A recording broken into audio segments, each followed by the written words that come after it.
very good morning to you and welcome to the news update on SOUQ News Television. I am Umevi Idolo. Now let's begin. The federal government has set a target of raising Nigeria's daily gas production to 10 billion standard cubic feet by 2030, up from 7.59 BSCF recorded in July 2025. Finance Minister Wale Edun disclosed this during a meeting with Nigeria LNG Limited in Abuja, noted that recent agreements, including the deep water deal with Total Energies, reflect progress toward creating a more competitive and investor-friendly energy sector. Edun said reforms and strategic investments would position Nigeria as a global energy player with tax reforms and digital trade systems aimed at boosting transparency and efficiency. And LNG CEO Philip Mushebila reported improved gas supply, higher pipeline security, and capacity utilization above 70%. He also called for infrastructure expansion to strengthen supply networks as the government anchors its economic growth agenda on gas as a driver of industrial development and international investments. The federal government has revoked over 4,700 mining licenses as part of efforts to sanitize the solid minerals sector and protect genuine investors. Director General of the Mining Cadastre Office, Obadiah Nkom, said the clean-up targets speculators who hold licenses without exploration, stressing that the exercise has boosted investors' confidence in Nigeria's mining industry. He noted that 1,400 expired licenses and 971 unpaid grants were among those cancelled. Nkom also warned against imposters posing as cadastre officials who he said have defrauded investors and damaged the sector's image. The curb malpractice, the agency has integrated its system with the Corporate Affairs Commission for real-time verification of applicants. He emphasized that reforms under the Tinubu administration are creating a transparent and investor-friendly mining environment, attracting growing foreign and local participation. Nigeria and China have pledged stronger cooperation in the marine and blue economy with focus on port development and aquaculture exports. At a meeting in Abuja, Minister of Marine and Blue Economy, Adegboyega Oyitola, said Nigeria's coastal line and inland waterways hold vast opportunities for shipping, fisheries, renewable energy, and marine tourism. He stressed that Nigeria seeks to learn from China's model while creating the right framework for investment. Chinese Ambassador Yu Donghai praised Nigeria's maritime potential, citing the Lekki Deep Sea Port as a successful joint project that boosted trade, eased congestion, and created jobs. Both countries also reached a $2 billion maritime investment deal to support indigenous vessels ownership and expand Nigeria's position as a regional hub. The program is expected to create over 2,000 jobs yearly, train 25,000 certified seafarers, and provide $200 million for maritime training. Ambassador Yu further disclosed that China has approved zero tariffs on Nigeria's aquaculture exports, opening fresh markets for local producers. Oyitola expressed confidence that the partnership will unlock Nigeria's marine economy potential, attract investors, and deliver long-term benefits to the economy. SOUQ Group has hosted a high-level delegation from the British Deputy High Commission and the UK's Department for Business and Trade to explore collaboration in Africa's fintech ecosystem. Led by Deputy High Commissioner Johnny Baxter and UK Trade Envoy to Nigeria Florence Eshalomi, the visit focused on strengthening bilateral trade ties, supporting SOUQ's expansion plans, and identifying new areas of partnership in financial technology. SOUQ CEO Michel Elegbe said global partnerships remain key to advancing innovation and driving financial inclusion across Africa. The British delegation, which included top officials from the Department for Business and Trade, reaffirmed the UK's commitment to supporting strategic investments in Nigeria's technology and financial services sector.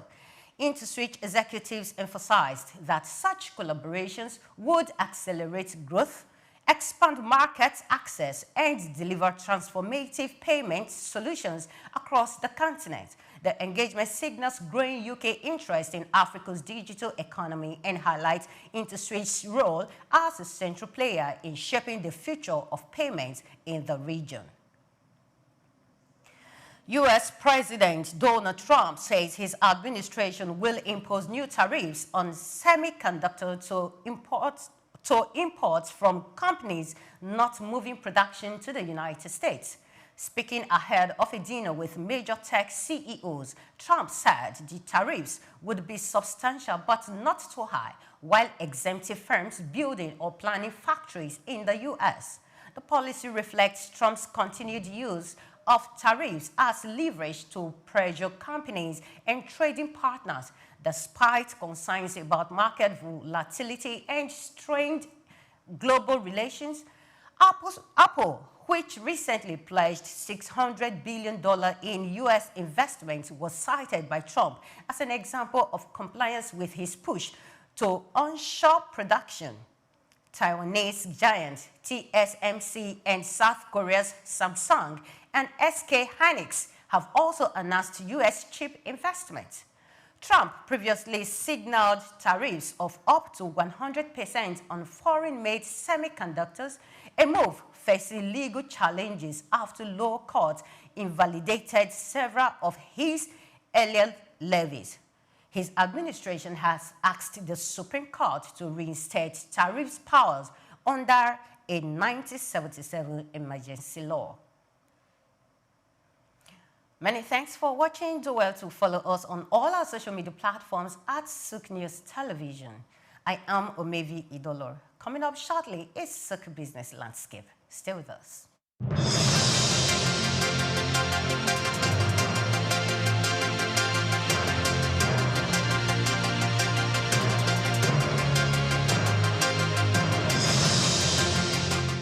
Muhammad Yunus was born on the 28th of June 1940 in the village of Batwa, Chittagong, a British Indian colony which is currently known as Bangladesh.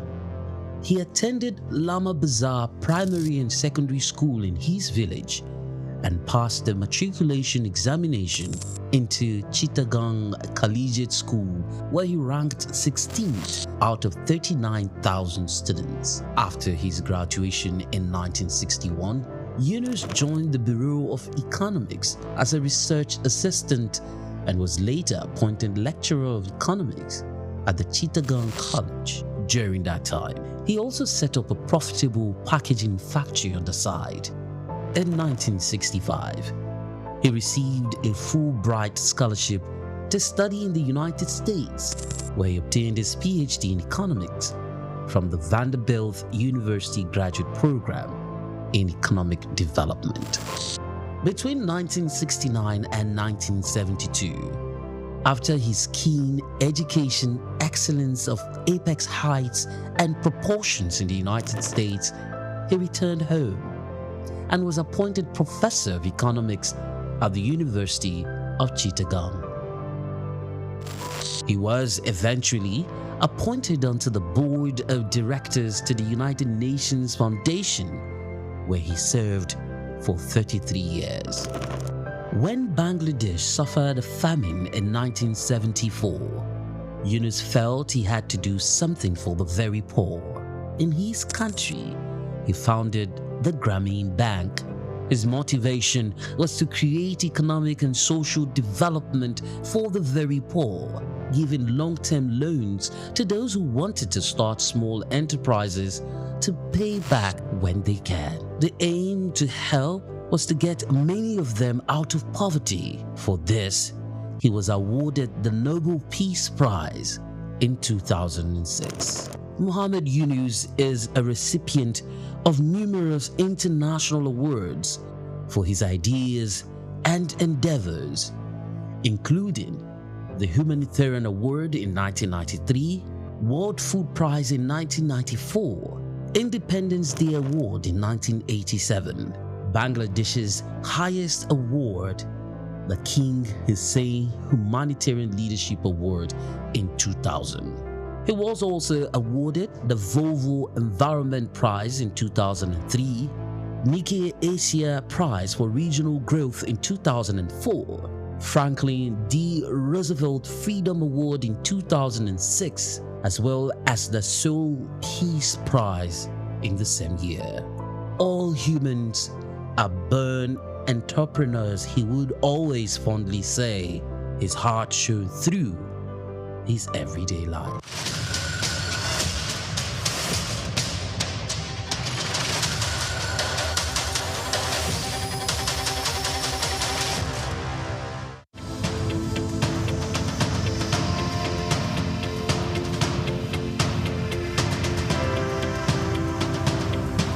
Eko Atlantic has become Nigeria's most sought-after city for its high-end infrastructure, prestige, and well-planned city layout, as reflected in an 8-lane boulevard, about 13 internal bridges, underground cables, and green footprints defined by over 30,000 trees. Additionally, having a building in the city has become a trend among the so-called big boys, as was the case with Old Ikoyi, Victoria Garden City, popularly called VGC, Osborne Foreshore, and now Banana Island.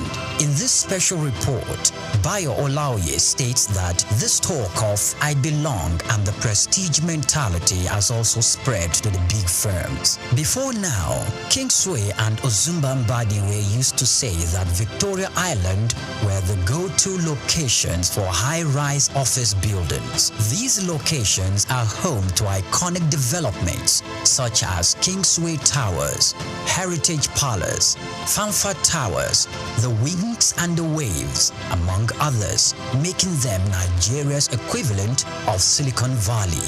The Eko Atlantic City was modeled after the skyscraper district of Manhattan Island in New York City. It has become the new destination for big-ticket corporate firms which are building or relocating their new headquarters to the 10-square-kilometer city, rising off the coast of the Atlantic Ocean in Lagos. The city is attracting investment interests in both residential and commercial real estate, the latest being MTN Nigeria, preparing to build a new headquarters. MTN is coming on the heels of First Bank, which recently turned the turf to build a 40-floor corporate head office, making the city's most iconic development so far.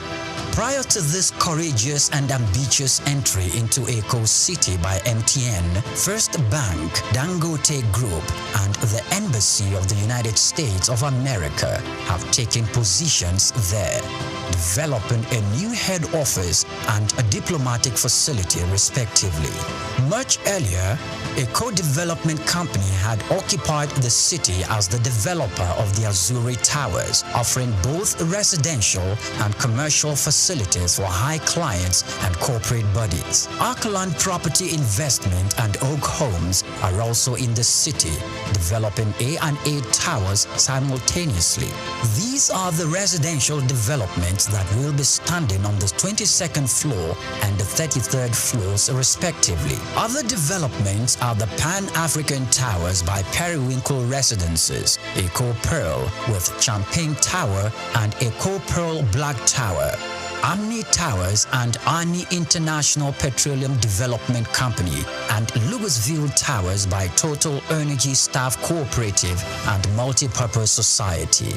Louisville will comprise 300 residential homes spread between 2 towers, a world-class sporting center and a club, retail outlets, and other facilities. It is designed to employ modern technology to achieve smart living and high standards. Eko Atlantic is an exclusive luxury city with superior infrastructure that appeals to the kind of investors we have seen in the city so far.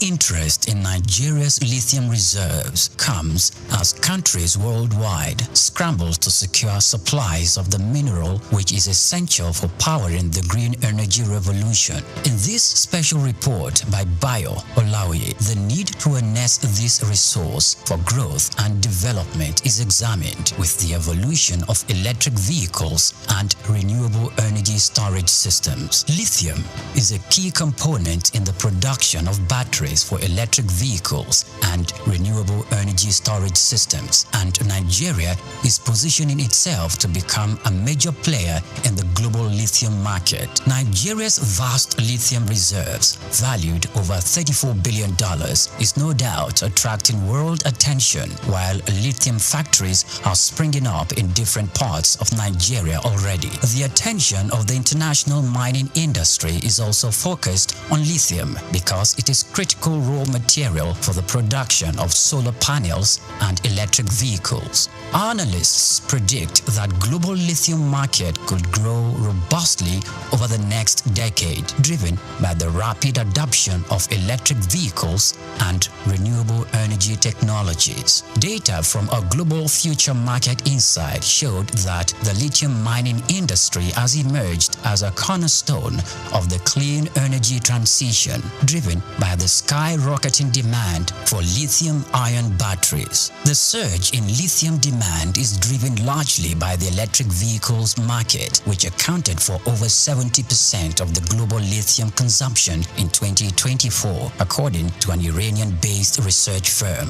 With countries such as the United States, China, and members of the European Union pushing for next zero emission by mid-century, lithium demand is expected to escalate further. The federal government, indeed, the Ministry of Solid Minerals Development, should intensify efforts geared at renewing and resuscitating the viable lithium industry in the country to its full potential. As Nigeria diversifies its economy into other sectors, the lithium industry offers hope and expectation that this sector would earn more revenue for the country. Nigeria should not just watch with folded arms, but must strive with the political will to develop and strengthen the country's vast lithium reserves.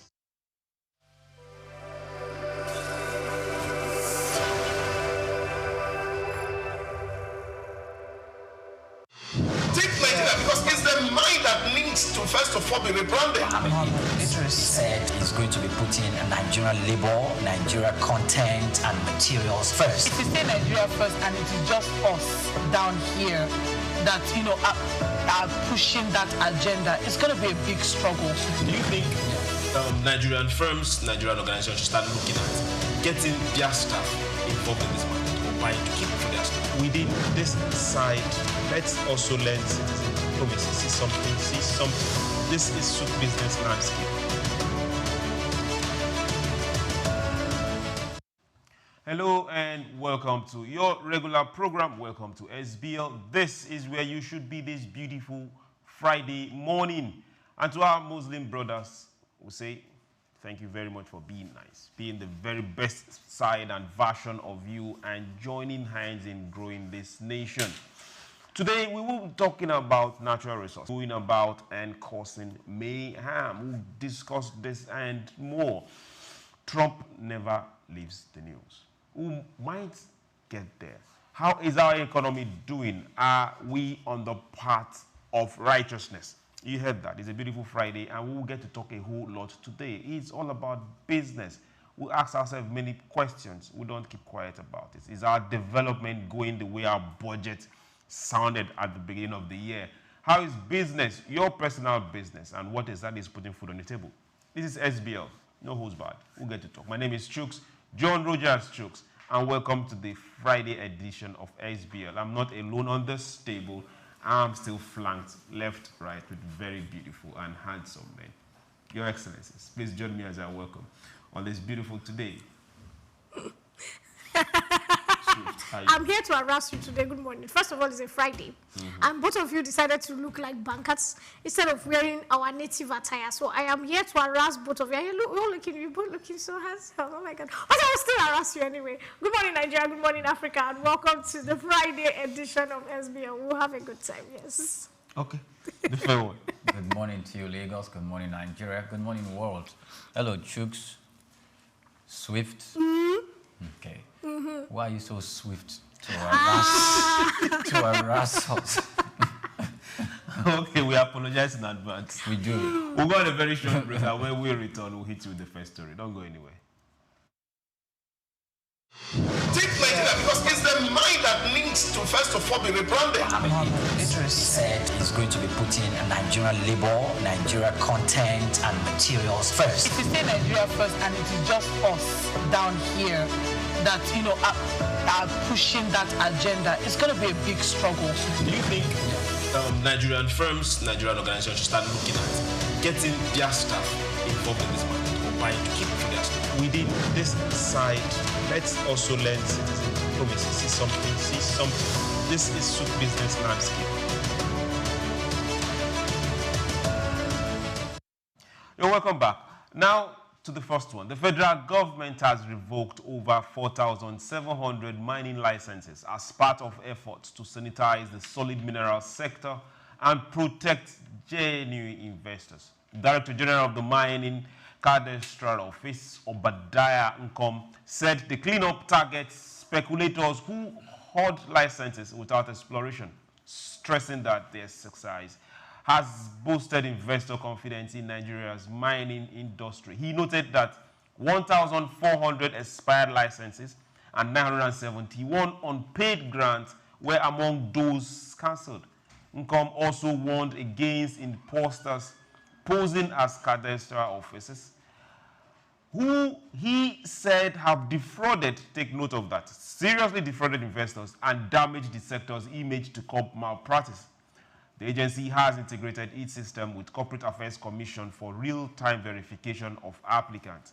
He emphasized that reforms under this administration are creating a transparent and investor-friendly mining environment, attracting growing foreign and local participation.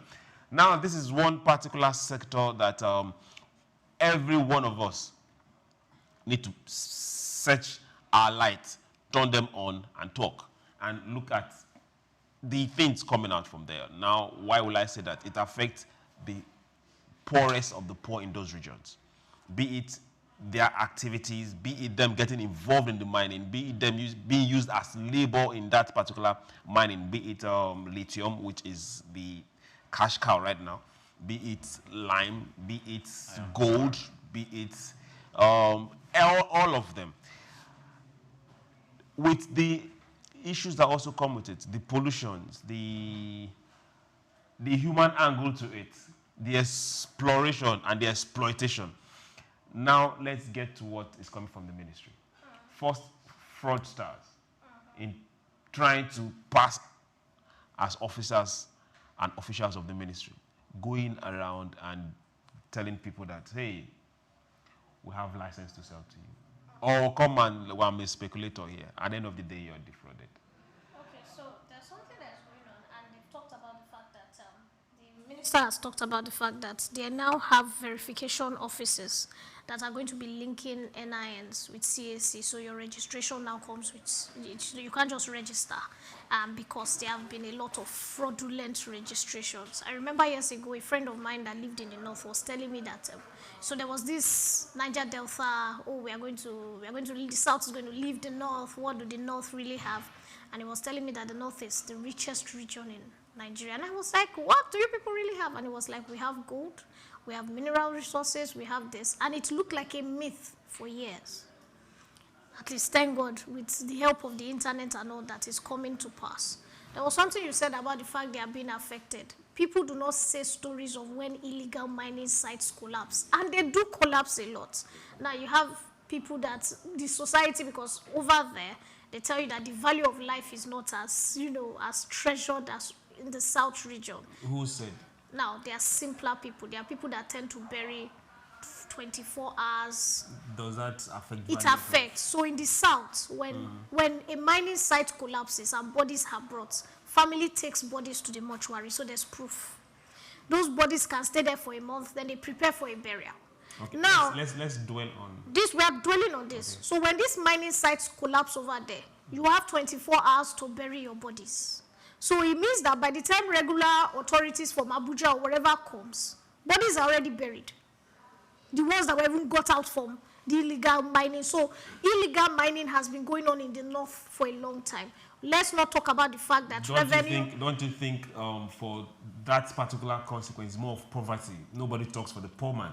Unlike it's a rich man it's the same thing we are saying. In the south, it's also the very poor in Ekiti and those places that illegal mining is going on in. But when they collapse, like I said, because of the fact there was a case of a collapsed mine, and it took two weeks or so for authorities to come. But there were bodies to show the authorities that our sons and daughters were working in this place. And it led to the arrest of the foreigners who owned the mining.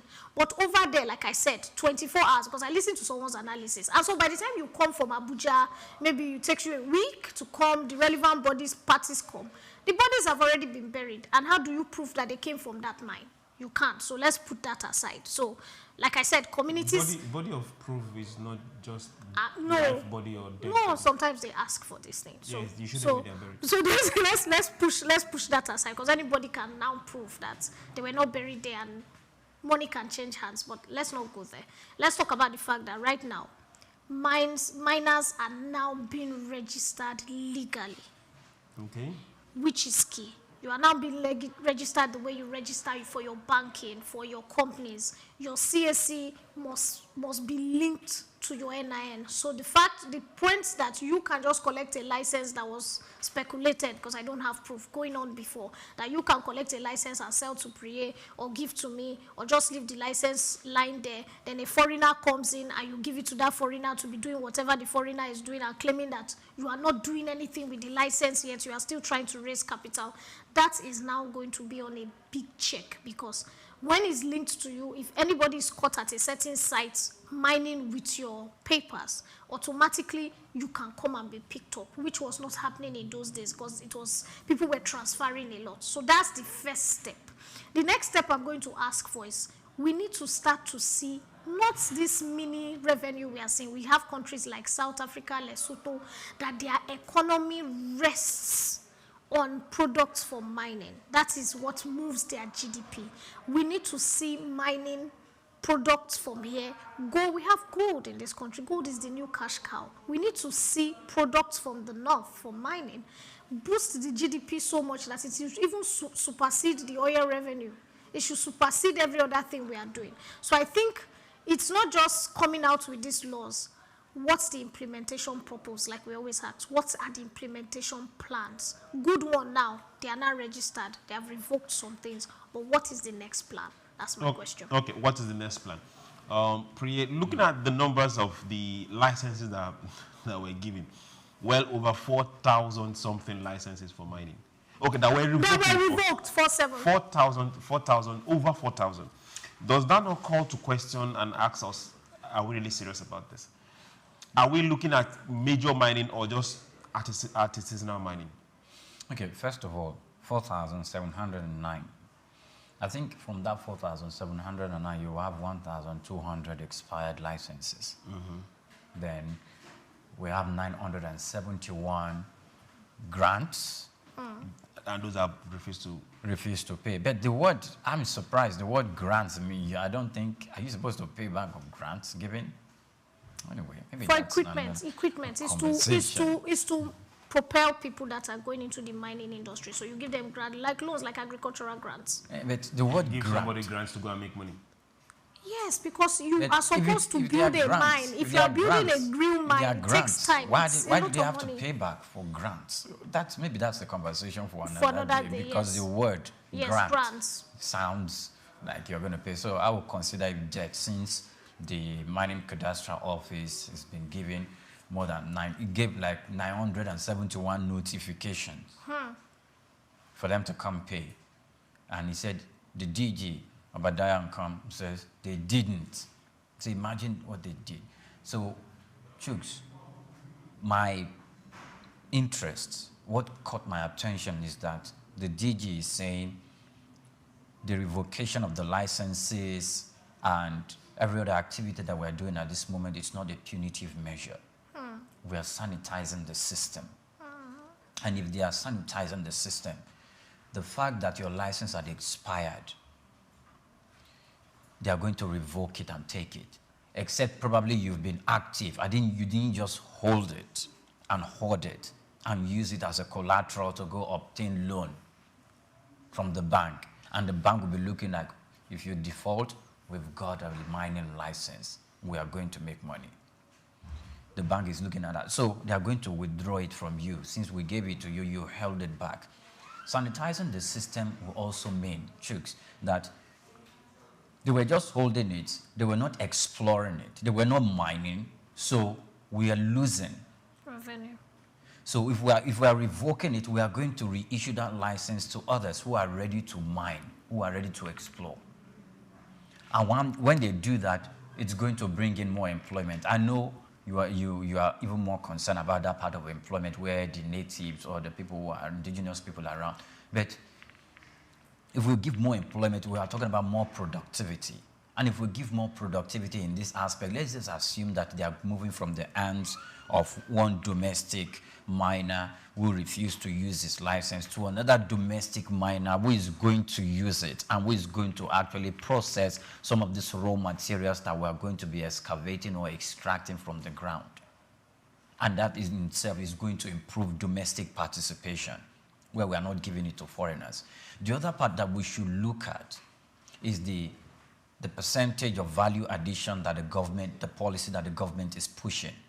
Because I believe these revoked licenses, if they are going to end up in the hands of another domestic miner who, to some extent, can add value to meet the 30% that the government talked about, let's assume that itself is going to expand domestic participation and for us to retain the raw materials, even if it's not 100%, at least to 30-35% of value addition here before they go out. Because if we have the increase of at least 30-35% in value addition before they leave the shores of the country, we know that the value or how much they are going to be sold or shipped out of this country is going to increase beyond what we used to experience before.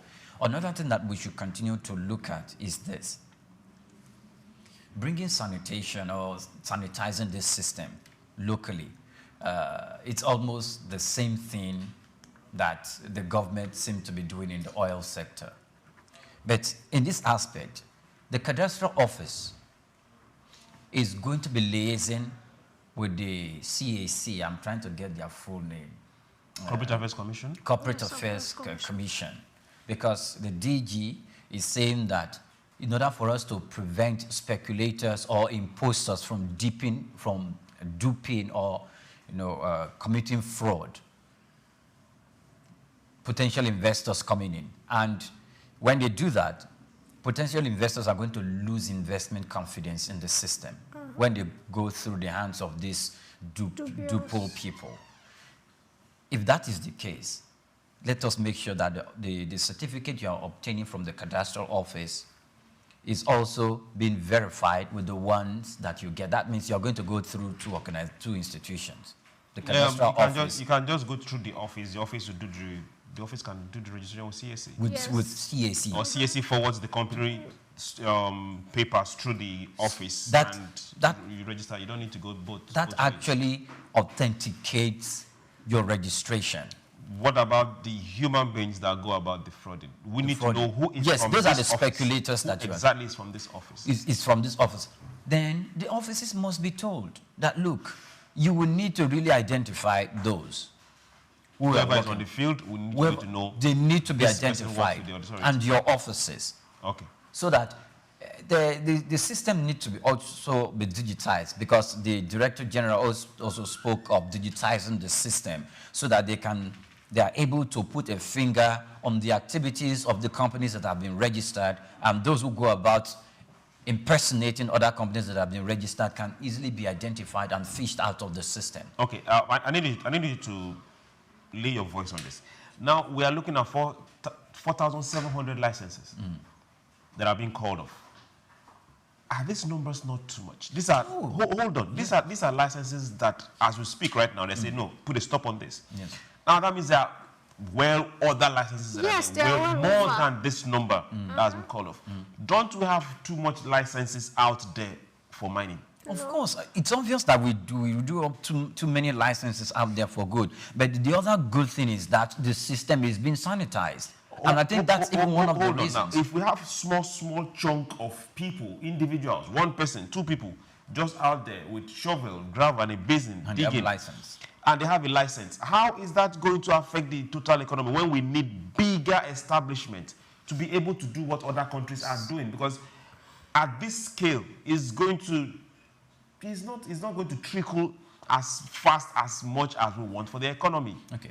So before now, you will know, Chooks, that the mining industry was completely unregulated. Bam. It was almost completely unregulated. It was the inception of this administration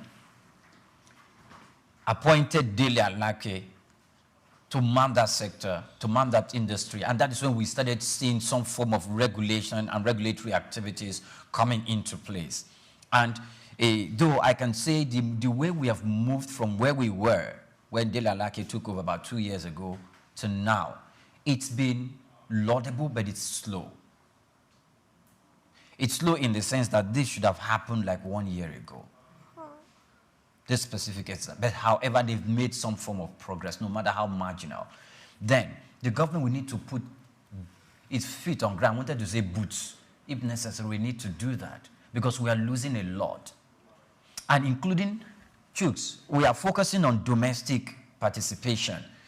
In most of the domestic participants or who hold licenses, they are part of the people bringing disdain to the system because most of them are part of the people who grab licenses and don't utilize them. So if the government is trying to promote domestic participation in the mining industry and we give these licenses to Nigerian companies and to Nigerians, and they are not making use of it, and they are using it in a way that is outside the conditions that are laid down for them to obtain these licenses, then it is wrong. Foreigners that are coming in, the only place we know that the foreigners are going against the law, which we need the government to be more strict about, is about getting this product completely without value addition in the soil of Nigeria. They get it out of the country. That is where we need to hold the foreigners to account. That look, for local processing, we are saying 30% for locals. For foreigners, you must do 50% of value addition before you get them out of this country. And if the foreigners are mandated, because this is a very, very capital-intensive industry, and the returns also are humongous. So if we're going to do that and we mandate foreigners to say, okay, even if you 50% is too much, at least 40%, if the locals can do 30%, you can do 40%. In that way, we will force their hand to come and build up and erect some facilities and some plants here. And when they do that, it still accrues to us in form of giving employment not only to our people, but also as a form of tax that is going to go back to the government. And value addition that can translate into the technology that will move from the foreigners to the locals, who can then replicate that in their own establishment by erecting their facilities. Okay. Let me come to you, Swift. Yes. Let's look at the local people right now. If you get from the middle belt and down to the far north, you get to see that just like the way people wake up in the morning and go to farm and go plant maize or weed their farm or harvest, some people also do the same thing. They wake up and go to a stream bed or a river bed. Don't forget the people in the south too. They mine too there. And they mine gold. No, it's important. Yeah. So now let's look at the local people. Now. To what extent is license or no license going to affect their livelihood? Because this is what they've done for ages. Yes. Okay. So the first thing I want to say is the sanitation necessary? Yes. If you look at why they are sanitizing, as of 2024, federal government made 38 billion from the mining industry. As of 2025, the first quarter, they made about 6.8 billion from fees, mining fees alone. People who paid their mining fees, who registered. That's telling you that. You see, when you were saying shovel, I was laughing. To build a mining set, if you don't have probably 2 billion or 3, that's a regular small mining set, because you have to go under, you have to use facilities to dig so that people can go under tunnels and all that, and you know, lightings. It's a structure, it's like an architectural building, and if it's not well built to international standards, it can crash. That's where the challenge is. So they just build, but it's a lot of investment, number one. Now, you are talking about jobs. There would always be jobs. These people have always done this. It's always available. But are they doing it the right way? I remember there's this artist who is very popular, who happens to be half Nigerian. I don't want to say too much. He was into the mining business. And that's where he probably made most of his money from. And when Buhari's regime came, they withdrew licenses from people they felt were not their friends. Those were one of the things he kept saying online, that his license was revoked. And most of the people, these grants he's talking about, they gave certain people that they were sentimental to, according to them. They gave some certain people licenses. Now he says he has been mining for over 30 years. He has been paying his tax. You know, he came out online, did videos showing taxation receipts and all that. That he's one person that has always gone legally to pay his tax. He has never defaulted. If anybody's license was supposed to be revoked, it wasn't his license. But guess what? They revoked his license and they left people who don't pay tax, who are shady, who don't give any revenue to the government. Now let's push that aside. Let's now come back to the fact that, okay, there's new reforms. So for a long time, people who are doing the right thing in the mining industry, some people have actually gotten the shorthand of the law. Let's talk about the local people in the these communities. Now, I'm coming. Hold on. Now, he also talked about the fact that companies like theirs were set up in the interest of people.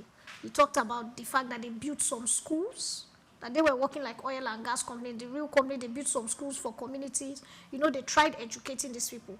But some of them suffered, like I said, the shorthand of the law, because leadership, or at some point, some people, the backdoor people, preferred people who were not trying to educate the communities, who were not trying to do CSR projects for the communities, who just had mining facilities there and were making their monies and going away. And they were not even, some of them were just settling backdoor. So right now, with the new structure in government, they are saying we want companies who are doing the right thing, who are paying tax, who are registered, who are giving CSR back to the communities. So automatically, with these companies, the communities would not suffer again. It's now legal, even to have you come work. It's not just bring anybody off the streets like before. There's now some training kind of process before you go into the mines to work. Like I was reading something in the South that they are now trying to start a school where they train them at least the basics, ensure that they have safety kits, because a lot of them go in there with just slippers and, you know, their regular clothes are not well covered up mining outfits. The regulation of this system, or this sector, that's the mining sector, is going to bring all of this out. But first, they must weed out the bad eggs, which is what they are doing. Anybody that has licenses that you have not been using your licenses properly, you should be weeded out. Don't forget that the mining sector, we have seen them arrest a lot of foreigners in the past 1 year or 6 months. All those people, and they have been saying, the minister has been saying that anybody that has been caught illegally mining, whoever gave these foreigners the access and all that, their licenses are going to be revoked. Those are part of the people that are losing their licenses too. So it is those people that were not giving back to society. Once you have this registered, you are a company, there are CSR projects that are, it's mandatory by government that you must give back to society. So the community is going to benefit more now from the new laws and the new regulation. So we need to push for the new regulation. What about the local people that have been on their own mining with their shovels and basins? Was it in Abuja that the minister of the FCT minister had to go and pass a law that nobody is allowed to mine again? Because that was what was happening. They discovered somewhere in Abuja recently, about 2 weeks ago, and the locals went there, were mining with their shovels and basins as usual. Because what do you get them to do? And so they had to stop it, because he said when it comes to the ecosystem, just mining normally is affecting the ecosystem. It depends on what they are mining. Some could just be breaking gravel. Whatever, you see that a lot. Yes. On that. Whatever you are breaking, it is going to affect the ecosystem, especially Will you put food on their if table? it's not done properly. Now, let's look at it from this angle. Now, yes. For those that live between what's it called, Niger State, between Paiko, Mina, there is most of their water beds, those streams. People go there to mine gold. Yes. Locals, they just go there with their shovel, and you see them. They've been doing that for well over 40, 30 years continuously. Are you going to tell them to stop? Now we have to tell them to stop. We have to stop it. So let me tell you why. They have been mining gold and selling at ridiculous prices, and this is the reason why the government is not making revenue. Now you go and mine gold and you sell at 2,000 naira. And there are no better ways of regulating them than telling them to stop. The person you are selling to at 2,000 naira is exporting it out and is giving it out for millions. This is why your region is not being developed. So like I said, do you stop them or look for how to regulate them? You can't regulate them. You have to stop them. It's the same thing that happened. When you stop them, how do you put food on their table? Good. These are local people. It's not as if maybe... It's the same thing that happened in the South with the oil and gas, where people were having illegal refineries, and people said, how do you stop them? How do you take away food? If you don't take away that initial food from their stomach, it affects the whole country. Don't forget, it's not about their region. It's about Nigeria. We are all sharing the dividends of the country. And so we need every industry, from mining to oil sector to electricity, to be bringing money back into the GDP with huge substance, not just one person. We are not concerned. Yes, we are bothered about them. There are other things they can do. There's agriculture. There's fishing. Their areas are rich in all that. There's granite pyramids. There are a lot of things they can do. So why are you trying to deplete the mining sector of the federal government? Yes, it sounds unfair. It sounds like, oh, we have been doing it for years. You have been doing it for years. How much money have you brought back into the GDP of the system since you have been doing it for years? You are selling at ridiculous prices. GDP. No, it's not GDP. So let me tell you, years ago, I bought a white gold chain somewhere in Ibadan. And the man told me that this is an original gold chain, and I was laughing. And then I started wearing it to bathe, and I realized that it was actually gold. It never faded. I had that chain for over 10 years.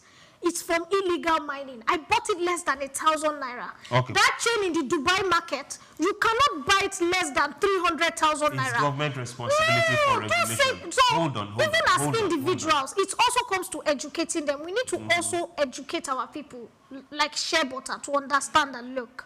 You are selling this at ridiculous prices. Okay, now hold on. And this is why Nigeria is not growing. Hold on. Yes. Now, government's responsibility is oversight, regulation, policy. If I decide to go plant maize and give it out for free, it's nobody's business. I don't know. Hold on. Now, when we talk about people that have to make a living, you don't take food off people's table without giving them a solution. This is where that won't work. Unfortunately, I'm coming. I'm going somewhere. Yes. Now we have issues of conflict, majorly in Zamfara and all that. A lot of this conflict is stemming from solid minerals, but most times we don't get that rhetoric. But that is where the conflict is coming from. Yes. Now locals trying to make a living, people coming from outside trying to chase them away, bigger players and all that. Yes. How can the government resolve this? Locals, bigger players, conflict manipulators, and all that. Sorry, Priya, please, before you answer, let me say something. You must understand, according to the rules of federal government of Nigeria, the rules and regulations, compared to in America, where if you buy a land and whatever is there belongs to you, at least you own over 80%. If you find gold, you find any mineral resource on your land, it automatically is transferred back to the federal government. So I'm sorry, you are crying, you have not eaten, whatever. If my land has gold, mineral resource, it's the federal government's own. It means that it is now, that's the law, it is now a part of the GDP of your federal government, how to build. These people have been mining for years. They have been mining in Ekiti for over 40 years, 50 years. What do they have to show? They are still the poorest region. They have been mining in Zamfara. They are still the poorest region. So it means that the federal government needs to take over. Let companies come in so that the regions can be built. It's not rocket science. Okay. the question we asked earlier? Okay, so I think a few things. Okay. First of all, when we say government comes in to regulate activities that regards to mining, or when if we are referring to what's obtainable in the Niger Delta, and we're talking about oil exploration, the government is regulating that system. And if the government is regulating that system, yes, if we're to talk about this issue, we will put it in a way where the government does not have to come, the federal government doesn't have to come in at all, where the state government takes complete responsibility, where each state is taking complete responsibility of the mineral resource domiciled in their state. Yeah, but that's not what is. Yeah, I know. No, I'm coming. I'm going. South. I'm coming. I'm going somewhere. Okay. That has been part of the public outcry coming from the southern part of the country. That look, everybody, restructuring actually has that as one of the components. That look, you take care of the mineral resources in your country so that.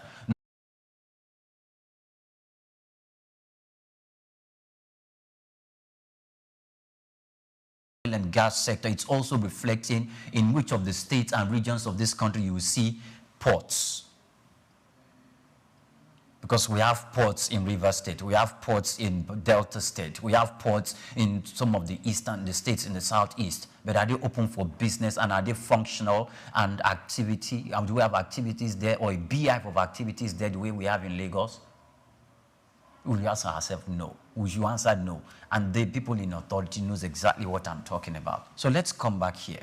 So if we're going to be talking about this about mining and the mineral resources and what we need to do, then each state needs to handle their own affairs and pay dividends or pay royalties to the federal government. But in this case, when we have the federal government as the colossus and is calling the shots and is operating, I'm sorry, no matter how poor of the poor are in Zamfara state or in some part of the northern part of the country, and they're taking shovels to go and mine because they want to put food on their table, it results to illegal mining.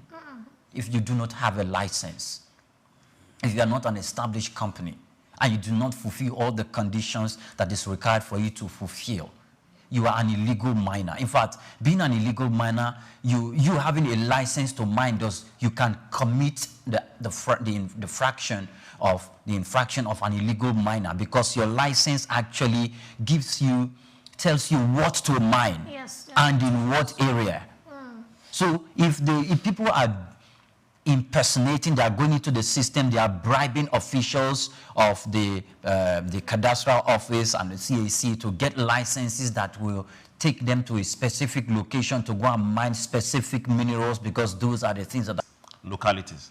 So stemming from this. Okay, so you see the conflict issues. Remember some time ago, you see the group emancipation of the Niger Delta, because they felt they were being ignored and kept aside from participating or playing in that industry and in that sector, because they felt these are coming from our soil. You are taking the money from here and you are building Abuja.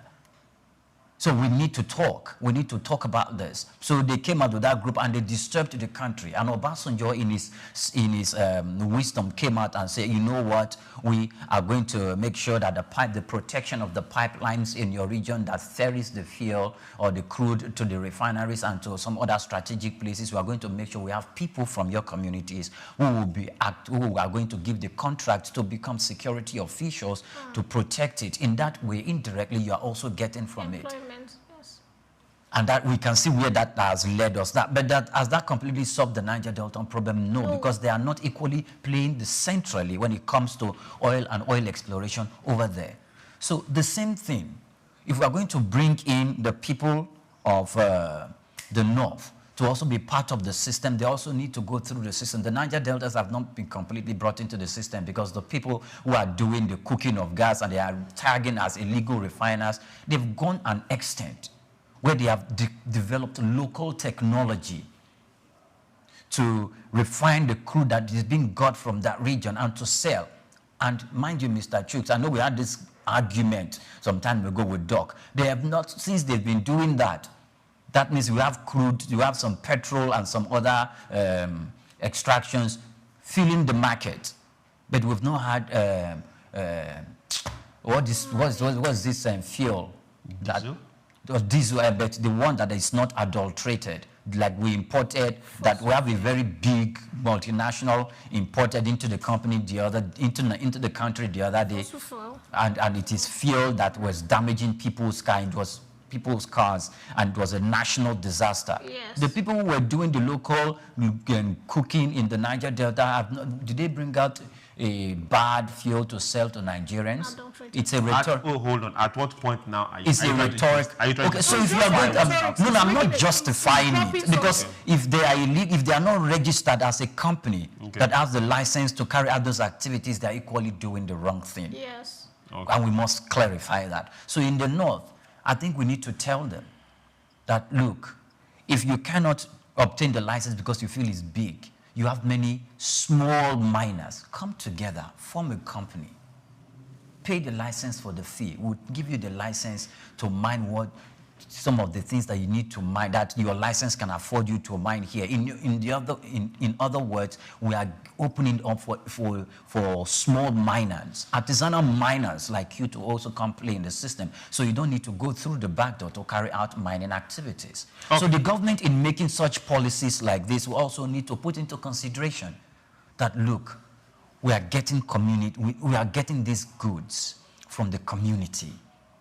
It is only sense-making for us to have the feeling of humanity, to be humane in our law and policy making, to make sure that these people on whose grounds and on whose soil we found this good, to also be partakers of it. Because if not, the government's action cannot be justified. Yes. Lastly, Chooks, I think when we have other big players come into the system, most especially foreigners, and they say, because now the government is like, we are taking care of mining companies, we want big players to come in, we don't want them to lose investor confidence, we want big participants to come in, we need money into the system, we are regulating the system. Good.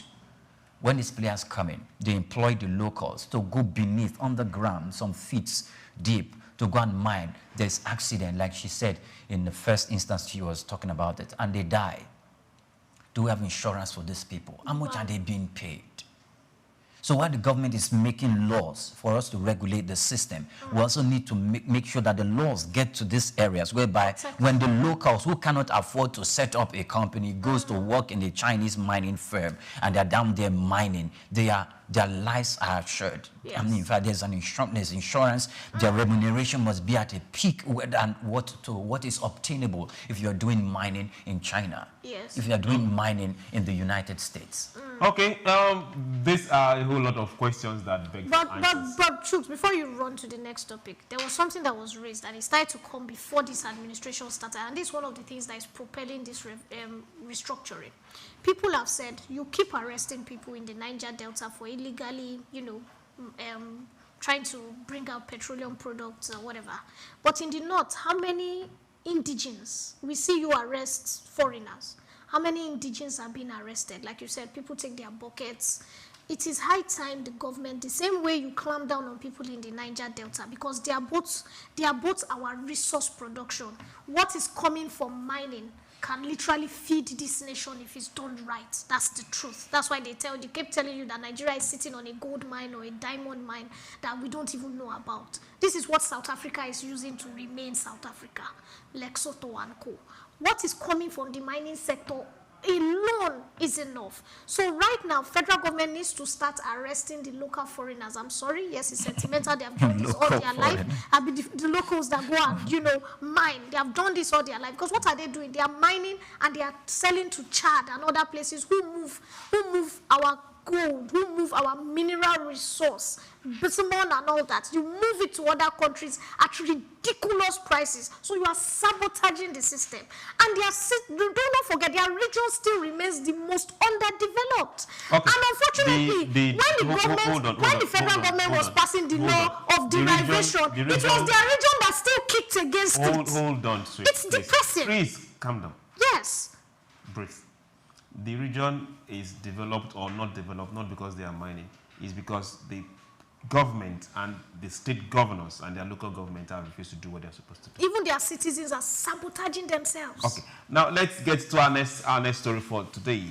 Energy. The federal government targets 10 billion standard cubic feet gas output by 2030. Yes, you heard that right, and you heard that from us. Now, federal government has set a target of raising Nigeria's daily gas production to 20 billion standard cubic feet by 2030, up from 7.59 billion standard cubic feet recorded in July 2025. Finance Minister Wale Edu disclosed this during a meeting with Nigeria LNG Limited in Abuja, noting that recent agreements, including the deep water deal with Total Energies, reflect progress towards creating a more competitive and investor-friendly energy sector. Edu said reforms and strategic investments would position Nigeria as a global energy player with tax reforms and digital trade systems aimed at boosting transparency and efficiency. NLNG CEO Phillips Mishebila reported improved gas supply, higher pipeline security, and capacity utilization above 70%. He also called for infrastructure expansion to strengthen supply networks as the government anchors its economic growth agenda on gas as a driver of industrial development and international investment. Yes, ladies and gentlemen. Now, if you remember, not quite, just a few days ago, we were talking about the Total Energy investment, and they are coming on board for the deep water stuff. So now we are getting to see ripple effects cutting across. Now we are in Ministry of Finance, and Wale Edu is standing up and say, okay, good, we've signed this, we've signed that. This is what we are expecting. 2030. That's barely less than 5 years. Less than 5 years. Barely. A little bit. Let's say 5 years. Few months, more than 4 years. 2025. Okay. 5 years from now, we are looking at being able to up our game and going from 7 point something to times, almost times 3 times 3 times 4 of that. If we are able to keep going with these projections the way they are coming and we achieve it with timelines, these are things that we're missing before. If you say we want to do this, yes, we'll do this. When are we supposed to achieve it? Now we've seen a timeline drawn. Is how we're going to get there. That is missing right now. But what do you expect? Should we see more of synergy with ministries, with government people? So somebody somewhere is holding people accountable and responsible to get things done. Okay, so first of all, the first thing is LNG said something, and they said it is achievable if the federal government can assure them of security, reduction of vandalizing, of course, their pipelines, because you invest millions, if not billions of dollars into a gas pipeline, and in less than 2 hours, you have used a year or 2 years to build this gas pipeline. You have brought in, because I have a friend who is an engineer in the UK. He comes in once a year to come and touch some of this LNG or whatever, I don't know the company he works for, their pipelines, and he's paid in hard currency. He's lodged in all the 4-star hotels. Let's dwell. No, I'm just trying to tell you how much he's being paid. His job is not to install it, he's just he's a consultant. He's a consultant. So he comes into the country to just oversee what the boys are doing. If he's in Lagos, there are only 3 hotels that they lodge him in, and they lodge him in. I'm just telling you the kind of money that is being invested. In fact, the day I heard what he was doing, because he's a very small boy, and I used to underrate him. Can we dwell? No, we are dwelling. I'm just trying to tell you. And so these people spend so much to build one pipeline in a year. And in less than 2 hours, 30 seconds, 30 minutes, one vandal has come and destroyed that. And that has taken the company back. Let's say 3 more years or 2 more years before you get that person to come again, to be available to pay the money again for him to stay in those hotels, to fly him with an helicopter down, because he can't sleep on the side. They have to fly him almost every day. And it's not the only one. There are different people who are specialists in that field that are being paid. So you can imagine how much the company is investing. We are not just talking in facilities now. We are talking in personnel. I'm just trying to say how much. I'm just trying to give you a rough figure of how much they are investing in personnel. And in 30 seconds or 30 minutes, is destroyed by vandals. What LNG? The first thing I saw in that document was LNG came out to say, "Oh, this is laudable and all that is doable if the federal government can assure them of at least 70% security." They didn't even ask for 100.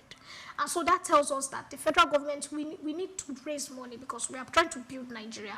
We need to educate the people of we need to educate the people of the Niger Delta more. We need to appeal to them that, look, with this on ground, it's more beneficial to you than even the rest of the country, because you get more of the chunk from the new laws of local dividends. That's one.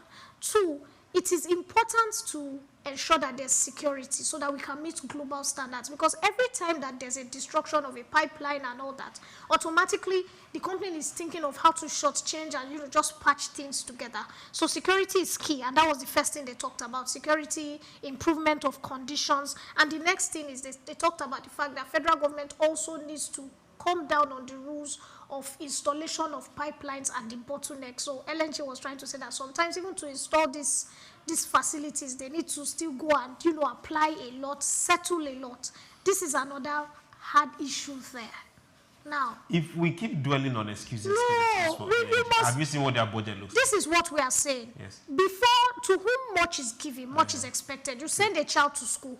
As you are telling the child, make sure you don't fail. You are giving him books. You are giving him a biro. You are giving him pencil. You are giving him pocket money. You are packing gari. You are packing granite. You are packing milk. You are packing sugar. You are packing extra uniforms, so that everything he needs not to fail, he's sent. So LNG is also telling the federal government that, look, there's expectations. Is it possible we meet this? Yes. But these are the problems we have. They don't have a problem. No. And the truth is this: we need to synthesize our people. We need to sanitize the system, because there must be security. I'm very cautious of security. As we speak right now, the security has improved. We know it has improved. To be specific, Tantita and several other are doing a fantastic job. The Nigerian Navy is also doing theirs. The issue right now is holding people responsible for what they fail at. So LNG should not wake up and give us excuses. We should hold them responsible. The same way we are holding the president responsible when he's not performing. That way we should hold everybody responsible. Some of the security organizations that you are mentioning have been, identified as those who accompany stolen crude. Exactly. So we should hold them. We should hold them accountable. So you should be careful in mentioning them. So not just now, let's look at that synergy among government ministries, which before now has been missing. People just do their things in silos, and this ministry is planning something. The next ministry is planning something. Now we are having the Minister of the Economy come and say, okay, good, by this time, we are expecting this. And if we are able to hit that particular mark of 30 billion cubic feet, that is not just putting product out there, both for local and international use, even for power generation too, and money to the government coffers. SOUQs, 10 billion cubic feet daily. From 2030. That's one thing that is when you look at this administration, you will see that I think subsequent administration should emulate. Their aspirations and the goals they set for themselves is very tasking and demanding. And I don't think they are doing that because they want to look good in the eyes of people.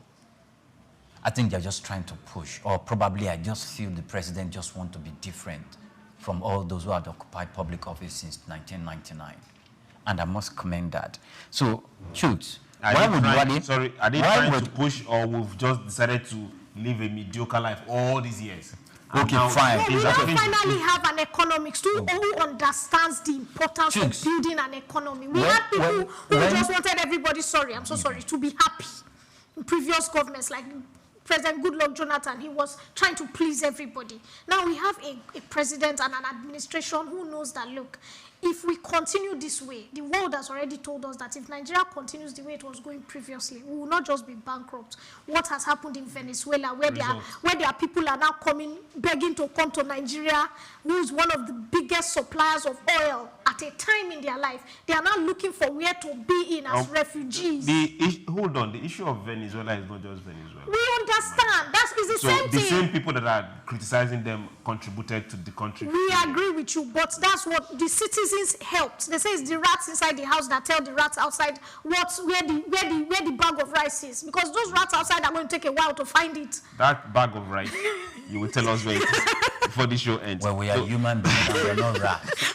So so we don't conduct ourselves in such fashion. So let me go to what you were saying. And first of all, I think Goodluck Jonathan was a fantastic president. No, he was just too nice. It's quite a demanding task when you have to deal with human beings, and I think this administration is currently also facing its own challenge. But this administration understands. I'm sorry. I think you should let me speak. But let me tell you, on this table, wait 1 second. On this table, you must realize Machiavelli said something. He said, as a prince, as a leader, it's rather for you to be feared than loved. Okay. Jonathan wanted to be loved. Tinubu wants to be feared. Okay. And you see, when you are being feared, you accomplish. When you are being loved, at the end, when you leave, it's the same people who you have done everything for that still come back and say you didn't accomplish anything, which is what happened to Jonathan. So, okay.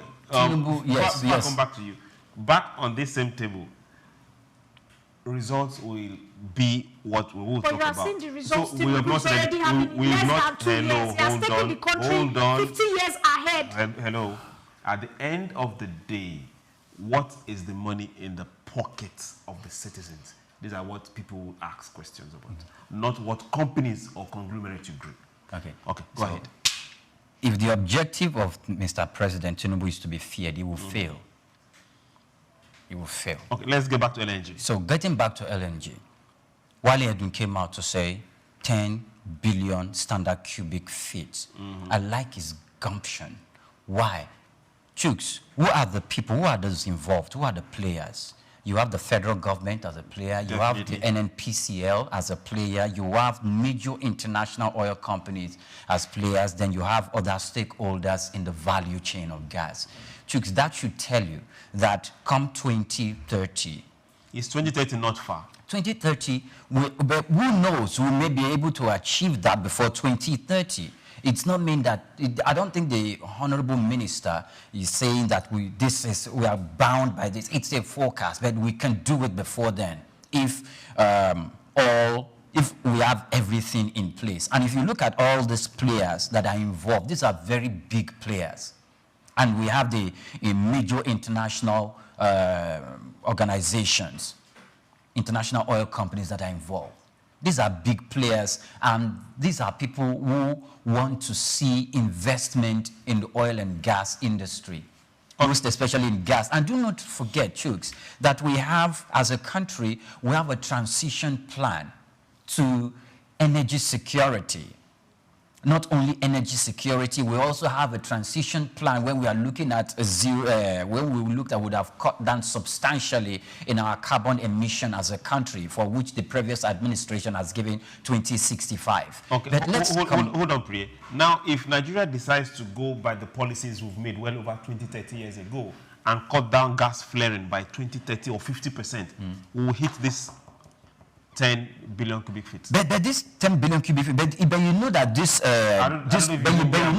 target and this project leads us or directs us towards cutting down gas flaring. Yes. But a lot of the focus for this 10 billion cubic feet is from exploration. It's from exploration, fine, but we're heading there. It's the part of the project leads there to cutting down flaring, because it will take associate gas and bring it down to take it from flaring gas to gas itself. So we are moving away from that. I don't think the government will want to promote issues like gas flaring, because if it's going to promote, engage in project that is going to promote that, it's going to resuscitate the voices that are already dying down from the region that have been crying out foul for gas flaring. Now, we have also spoke about the decrepit nature of infrastructure in this industry. And this project happens to be one of those that is taking care of that, where the AKK pipeline is being looked at, and it's something that is collaborated or inculcated rather into this system, the OB3 project too, that delves towards resuscitating the infrastructure. And these big players that we see coming in, they're not just going to come in the exploration that you talked about. Exploration will not happen without the required facilities and infrastructure that will actually bring the productivity that is necessary in the system. That's where their investment is coming in. That's where their investment is coming in. So, Chooks, you have equally said it from before now. That means we're moving towards gas. and energy security. That is the target. And if we're able to do 10 billion standard cubic feet, like the Honorable Minister and Coordinating Minister of the Economy said, but hopefully we'll do it before 2030, because 2030 is quite a long time, even though it's just 4 years or almost 4 years and 3 months from now. But 2 years from now, let's just say, but you know, these are projects. No campaign until you do the 10,000. That's where the problem is. They are giving you I'm sorry, professionals are giving you realistic targets. Who is the professional? People that are in oil and gas, downstream. We are talking of engineers. We are talking of people who are This particular goal right now is coming from the finance minister, which is very, very acceptable. The finance minister has had a conversation. The finance minister will not just come out and give a goal. There's something at least about this administration. Is a critical stakeholder in the discussion of this project. The people who know, the professionals who know, have said this is what is attainable, this is what's realistic. Is it possible for us to hit it maybe a year before? Yes, or 6 months before.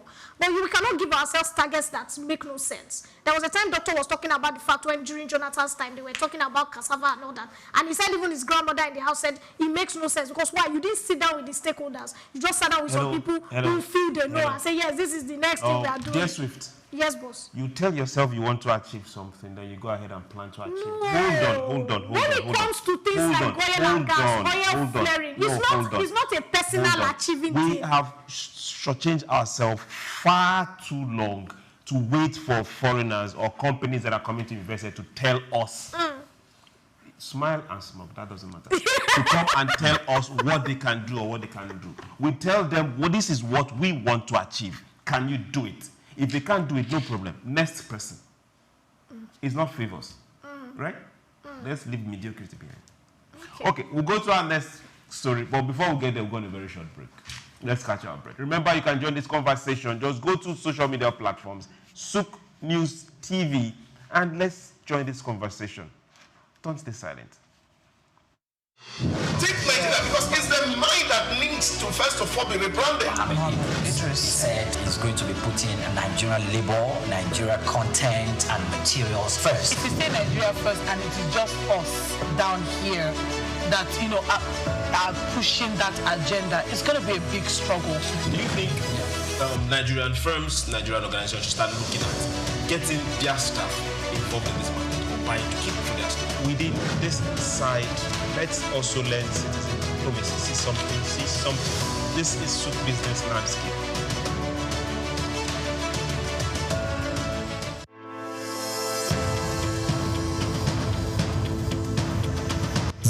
Interest in Nigeria's lithium reserves comes as countries worldwide scramble to secure supplies of the mineral, which is essential for powering the green energy revolution. In this special report by Bayo Olaoye, the need to harness this resource for growth and development is examined, with the evolution of electric vehicles and renewable energy storage systems. Lithium is a key component in the production of batteries for electric vehicles and renewable energy storage systems, and Nigeria is positioning itself to become a major player in the global lithium market. Nigeria's vast lithium reserves, valued over $34 billion, is no doubt attracting world attention, while lithium factories are springing up in different parts of Nigeria already. The attention of the international mining industry is also focused on lithium because it is critical raw material for the production of solar panels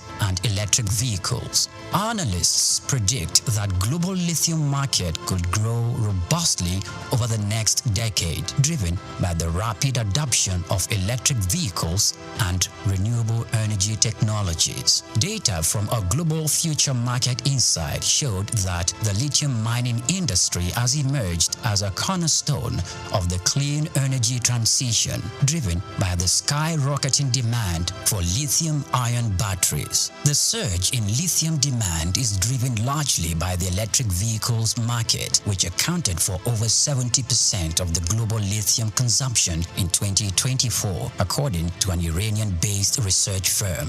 With countries such as the United States, China, and members of the European Union pushing for next zero emission by mid-century, lithium demand is expected to escalate further. The federal government, indeed, the Ministry of Solid Minerals Development, should intensify efforts geared at renewing and resuscitating the viable lithium industry in the country to its full potential. As Nigeria diversifies its economy into other sectors, the lithium industry offers hope and expectation that this sector would earn more revenue for the country. Nigeria should not just watch with folded arms, but must strive with the political will to develop and strengthen the country's vast lithium reserves.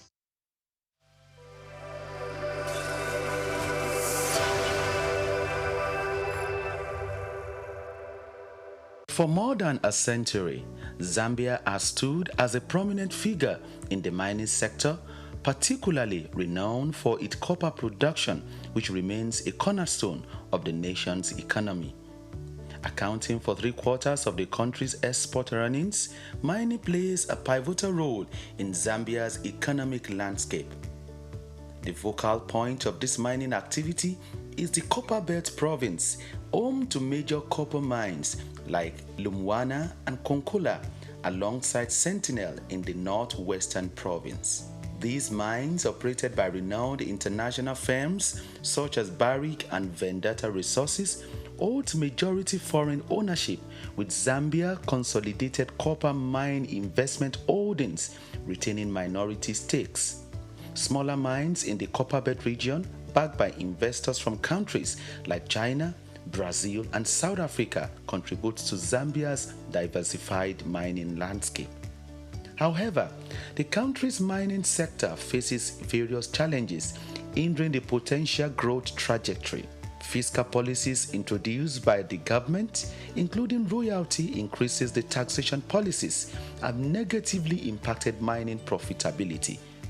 Also, price volatility in global markets, infrastructural deficiencies like inadequate transportation networks, power shortages, and an uncertain regulatory environment further increases the sector's challenges.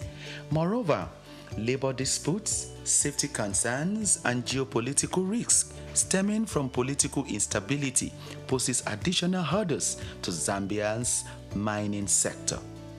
To propel the nation towards its 3 million tons copper production goal, strategic measures are crucial, and these include leveraging digital technology through partnerships with AI and machine learning firms to enhance sector's efficiency and investment, stable policy framework in order to attract and retain investment, and provision of a conducive regulatory environment. Infrastructure strengthening supported by donor funding and concessional financing can also alleviate critical constraints such as transportation and power shortages. More so, environmental conservation is vital for sustainable development. Hence, mining companies must provide government-approved environmental management plans, prioritize durable equipment, and proper waste disposal techniques to minimize environmental degradation. Given copper's expected dominance in Zambia's exports, maintaining its position as Africa's economic hub demands a concerted effort. Israel Adeyemi, SOUQ News.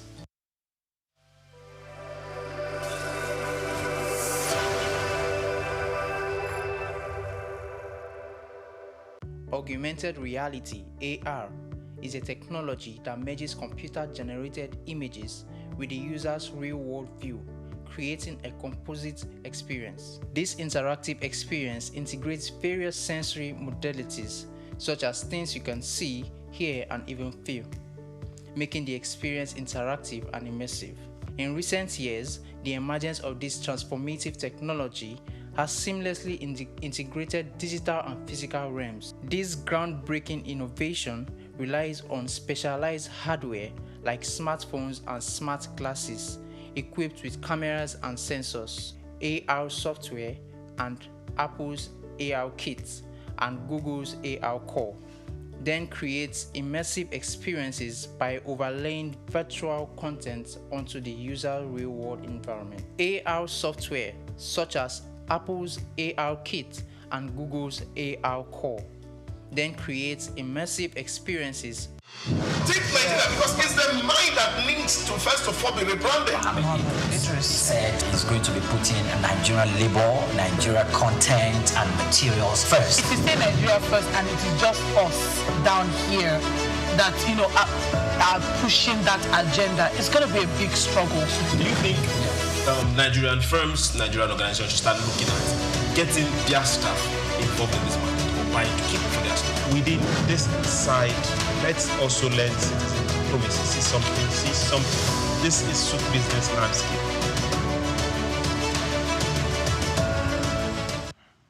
Welcome back. It's still SBL and we are live here on SOUQ News. Remember, it's the Muslim celebration, so we say happy Eid Maulud. And for those that care to know, the fair one, Oyinpere will be taking us out for breakfast this morning. So Swift, we covered. Oyinpere, yes. I really respect you. Thank you for being an amazing team player. It's not quite, I don't eat quite breakfast, so the kind of breakfast I eat at least 50K, 30K, just go on that particular note, the breakfast has been cancelled. No, now look, if we want to do something, let's do it right. I can do it. You can what? I can do it. Don't worry, at one of your most prestigious hotels, breakfast is 20K. It's just 20. Okay, now let's get back on this. Buffet breakfast, just 20K. It's not expensive like that. Let's get what's happening. Marine. Nigeria, China, they've strengthened marine economy collaborations. Now, this is a cooperation for growth. Nigeria and China have pledged stronger cooperation in the marine and blue economy, which focused on port development and aquaculture exports. At the meeting in Abuja, Minister of Marine and Blue Economy Adegboyega Oyetola said Nigeria's coastlines and inland waterways hold vast opportunities for shipping, fisheries, renewable energy, and marine tourism. He stressed that Nigeria seeks to learn from China's model while creating the right framework for investment. Chinese Ambassador Yu Donghai praised Nigeria's maritime potential, citing the Lekki Deep Sea Port as a successful joint project that boosted trade, eased congestion, and created jobs. Both countries also reached a $2 billion maritime investment deal to support indigenous vessel ownership. I'll say it again. To support indigenous vessel ownership, $2 billion, and expand Nigeria's position as a regional hub. The program is expected to create over 2,000 jobs yearly, train 25,000 certified seafarers, and provide $200 million for maritime trading. Ambassador Yu further disclosed that China has approved zero tariff on Nigeria's aquaculture exports, opening fresh markets for local producers.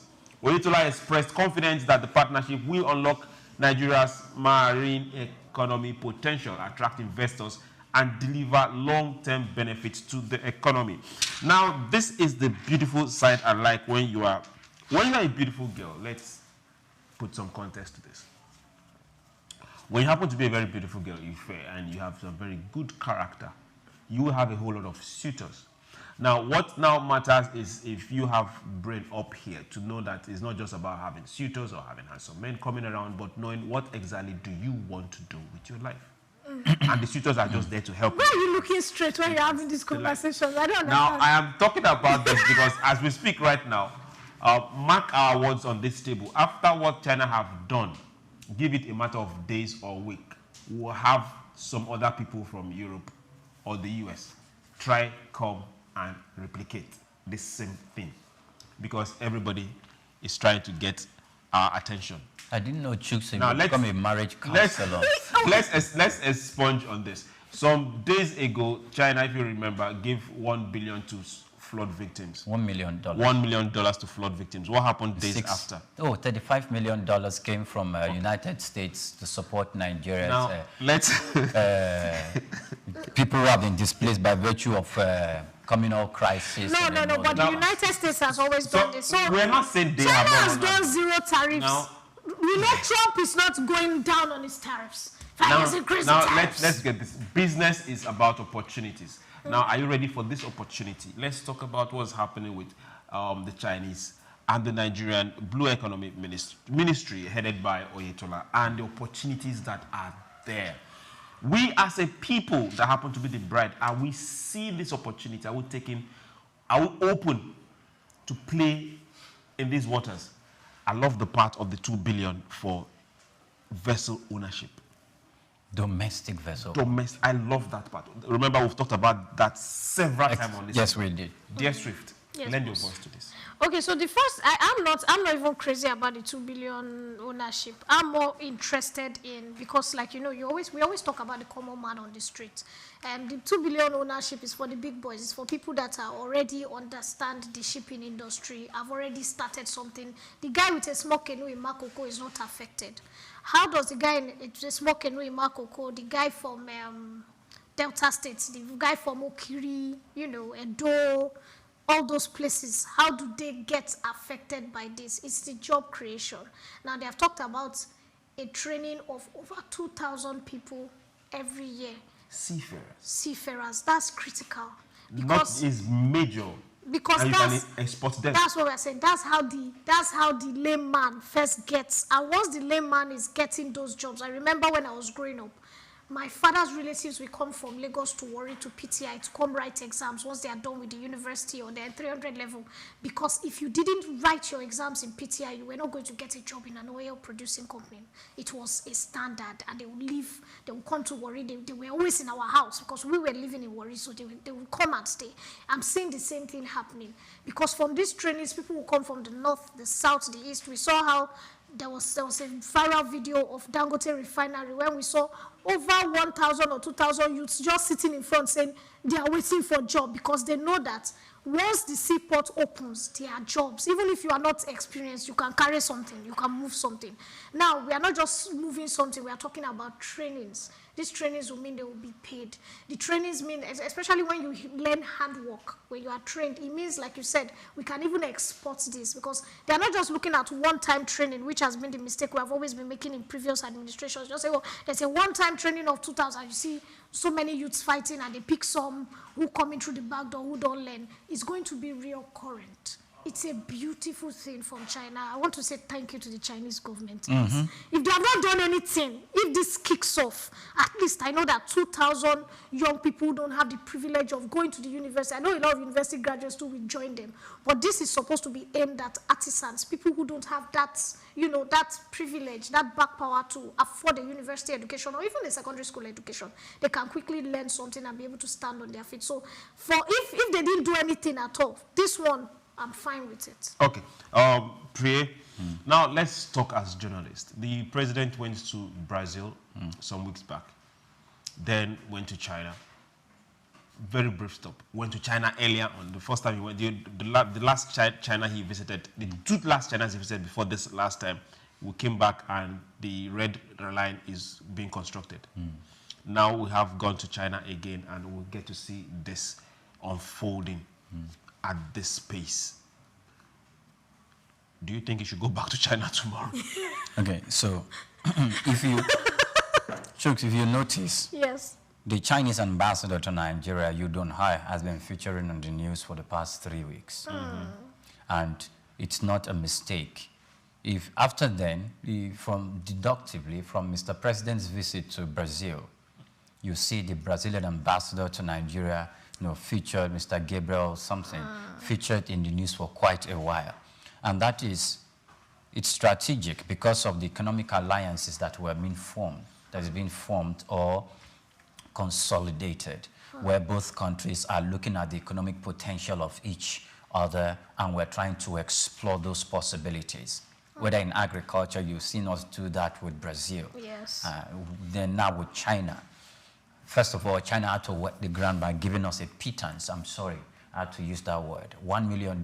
We expected more. We know Chinese. They don't owe you. They don't owe you. Yes, they don't owe you specifically. They don't owe Nigeria anything. Yes. They don't owe you. It's the part of their goodwill, $1 million. All right, but it would have been 3. It would have been 5. Hello, Priye. Did you work for it? Would have been. Did 5. You work for it? Priye is starting to sound like that stingy nephew that you give money, but feels we should give him more. Oliver, please. We are good with you. So if I'm being the Chinese government will understand if Nigerians are being some sort of Oliver Twist, because they are equally gaining a lot from Nigeria. Yes. Our economic ties should be. It's a symbiotic relationship, and we know that even though it's symbiotic, it's somehow lopsided because China is gaining more because they are moving away with our primary resources, and they understand why. Sorry, you don't. Is talking about this. I like this, and it is good. It is good because they are. China is very, very strategic. Your rail tracks, they're laying them. Now we are coming to your seaport. They are building them. They are building them. Yes. Why are they doing this? They are opening up a market. They are not just opening up a market. They are opening up a market where they are not just a stakeholder. They influence policy in that section of your economy. And that is very, very important.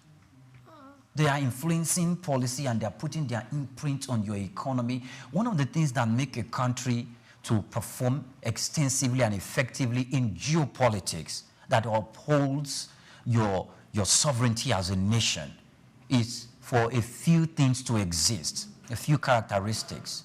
Your access to sea as a country, your population as a people, and your economic strength. The United States is making alliance with Nigeria. We have been in strong alliance for a long time. China came in and they are really doing good in that extent that they've turned our attention to face them. Now that they are here, domestic participation in vessel ownership and in some other critical aspect when we talk about marine and blue economy is very, very significant, and we have not been doing well in that regard. So we have most of the lines that runs on our sea, and by virtue of our connection, of the connection of our sea to the Atlantic Ocean, are foreign liners. Yes. And we remember SOUQs vividly when a particular French sea liner declared their profit about 4 times, and when the government gave and imposed a tax, they raised their fare. They are from France. They raised their fare. I'm struggling to remember their name. Now, China is coming in, and it wants to work towards Nigerian domestic or Nigerian citizens owning their own shipping lines or their own vessel. It's going to broaden the local participation in that specific space and in that industry. And no, China is not just doing that, because you see China's sea liners equally, proliferate that space. But about 25,000 seafarers will be trained. So technology should increase. But the thing is, if they are going to be trained by Chinese facilitators, then we have to make sure that it does not work in a way, if they can do it by way of their corporate social responsibility, where we don't need to pay, where money does not need to exchange hands, it will be good. If China can do that by way of using some of the organizations who spent decades in this industry, and the kind of education they give to their Chinese seafarers, whether in short courses like 3 months, 6 months, 9 months, or a year, Nigerians should be able to do that. But it should come as a CSR. That should come as a CSR and not something that the government Nigeria should pay for. Okay, we'll go on a very short break, and when we return, we'll talk a little bit on this particular blue economy story. Don't go anywhere. SBL will be right back. Take Nigeria, because it's the mind that needs to first of all be rebranded. Idris said he's going to be putting Nigerian labor, Nigeria content and materials first. If you say Nigeria first and it is just us down here that are pushing that agenda, it's going to be a big struggle. Do you think Nigerian firms, Nigerian organizations should start looking at getting their staff involved in this market, or buying to keep for their staff? Within this side, let's also learn citizen diplomacy. See something.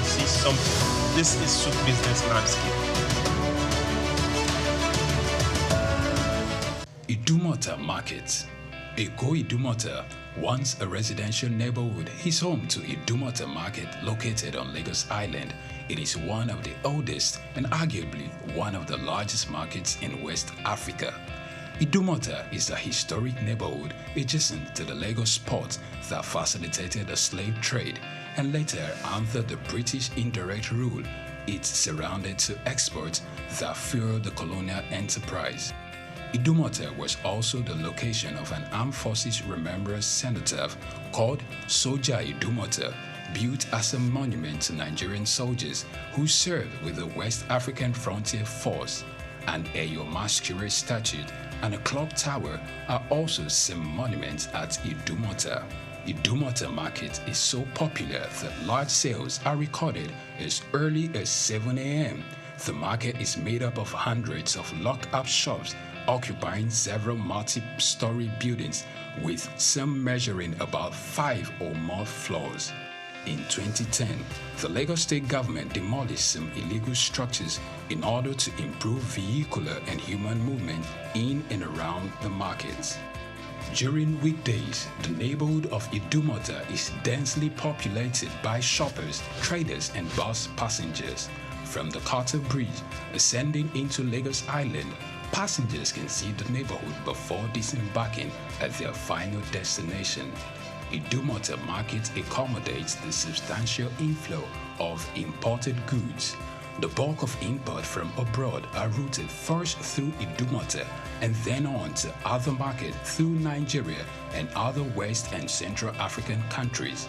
The energy of private Idumota traders and wholesalers facilitate this activity, where millions of US dollars worth of wholesale is exchanged daily. Idumota Markets, SOUQ Enlightenment. Take Nigeria because it's the mind that needs to first of all be rebranded. He said he's going to be putting Nigerian labor, Nigeria content and materials first. If you say Nigeria first and it is just us down here that, are pushing that agenda, it's going to be a big struggle. Do you think Nigerian firms, Nigerian organizations should start looking at getting their staff involved in this market or buying to keep for their staff? Within this side, let's also learn citizen diplomacy. See something. This is SOUQ business landscape. Welcome back. This is still SBL. My name is Chooks, John Rogers Chooks. We were on the Chinese story and we are still going to go there just before we leave. Now, for those that are wondering, there has been a collaboration and a partnership signing between Nigeria and China from our own Minister of Blue Economy and the Chinese ambassador. And China is going to facilitate the training of seafarers. For those that might not be in the know, a lot of Asian countries, the Philippines, the Malaysians, a lot of them in that particular zone, they export seafarers, literally export seafarers. That's why a lot of the ocean-going liners, the people you get to see working on those vessels or the captains are majorly people from that side of the world. What if you now start seeing Nigerians 2-3 years from now? What if we now start seeing vessels manned and captained by Nigerians 4-5 years down the line? Nigerian vessels, what happened to them? These are things that we should really hold on to. Agreements like this, we should not just let fly or let die. These are possibilities. We don't just export solid minerals or export finished product. Let's also look at exporting talent when it comes to human beings and being able to see ourselves play in a particular sector. Just one more sentence before we leave on this and go to our next story. Should we have schools, we have seafarer schools. We have one not far from us here. We have another one. So we're in Apapa. We have in Apapa. We even have the oceanographic training school at VI after the Silver Bird. Yeah, it's not. Both of them are not far from us here. Yes. But now let's look at being able to place Nigerians on those vessels, be it as captains, be it as workers, be it as ad hoc staff within that particular sector. Who should take advantage of this? Okay, fine. The seafarers training institutions in the country or training organization, parastatals, government-owned, should up the game. We can do SOUQs. When these people are trained by these seafarers organizations or institutions that are government-owned, we should take them to go, we should mandate the students and foreign-owned shipping lines for some of these students to go do interns there, to intern there. We are not telling them to go there, we are exposing them. We can give you about 6 months for internship, but that internship will not come without pay, you know, but the kind of internship that will expose, the objective of that internship is to expose you. You may spend about 3 months with local and domestic shipping lines owned by Nigerians, but mandatory, we will mandate that, look, foreign shipping lines working in here, coming into our waters, we have to mandate our seafarers to have about 6 months internship with you. That means your ship is coming to berth, is going back to China, is going to Australia, is going to France. We have like 2-3 students from the Seafarers Institute, whether run by NPA or by other government organization, by Nigerian Dockyard. You are interning with them. We can also bring them to intern with the Nigerian Navy. They are interns because we have civilians who work with the Nigerian Navy, who work with the Nigerian Police, who work with the Nigerian Air Force. We need to expose them. So this 25,000 that we're talking about, because most of them aren't, the maritime sector is very capital intensive. You are qualified, you've gone through these schools as a seafarer, you are qualified. The paper on your qualification that you need to go fix with some of these organizations is capital intensive. Some of them you cannot pay anything less than 200,000 naira just to get that paper after going through the studies. These are issues that the government need to look at. In fact, Oyetola is not just manning that part, that in this sector, this ministry, and his work goes beyond just making sure to opening up the Nigerian space. But when we open it up, who are those that are going to be getting the jobs? Okay. Let's also look at, from this training now, just a few sentences from you. We are seeing ports come up. The Lekki deep sea port has come up. Lagos State is still planning to build another port. Dangote is building another port. They will have ports that are not that Calabar State, the Akwa Ibom State government has also said individuals in Akwa Ibom are putting their hands and monies together and applying for a private port license. They don't need to apply. They should tell their state. That's what I'm saying. They should tell their state assembly to approve it. It has gotten to the point where states understand. Now, individuals understand that you can put monies together. Have they? That's what we are saying. So if once Akwa Ibom starts, then you will see Delta will take over. Okay, they are still speaking. When they start, we will get to see. Now, let's look at personnel. Let's look at manpower. Yes. Priya has talked about being able to intern with all this, be it local or foreign vessels. Now, let's look at individuals. You talked about the man in different parts of the country. Should they start looking at how to position themselves to take advantage of this 25,000 training? Like I said, it's the handwriting is on the wall. If you are smart, you need to do that. I think one of the mistakes the Nigerian Navy has made is we never went commercial with our ships, because the Nigerian Navy, they are very well trained.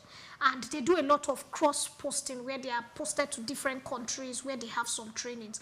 If we had been commercial, I think the Nigerian Navy was trained to be more of a security outfit, which some other countries, the British Navy has the ones for fighting, and they won't have the one for commercial. They were the ones that were exploring. I think we need to, that's why it's good that we are partnering with China.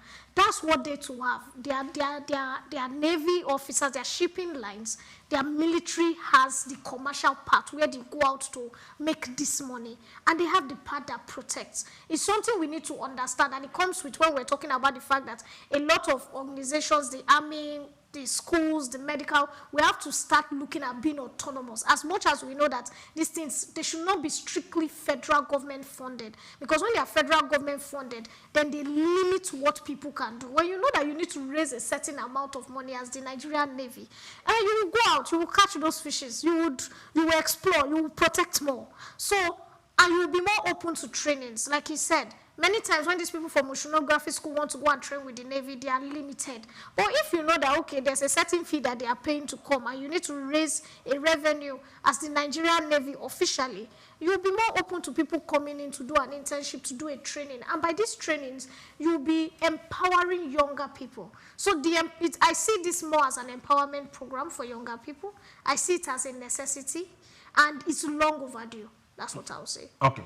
Long overdue is where we are right now. Okay, we'll go to the next story of ours. We'll leave the energy part of it and see what comes up next. For those wondering why I'm flicking my hand, we just see a whole lot of possibilities everywhere, and it's not just on me, it's also on you. Take advantage of it. Position yourself and don't be left. Positioning is critical. Definitely very critical. Very critical. We'll still keep going. Now let's get to Trump. Trump has been in the news for a while. When you said it, you smiled at me because you know I'm a Trump lover. Yes. I didn't want to look at it. I didn't want to look this way. I didn't want to look this way because I thought Trump was my uncle. Okay. Since Trump is your uncle, let's talk about customs. Now, Nigerian customs.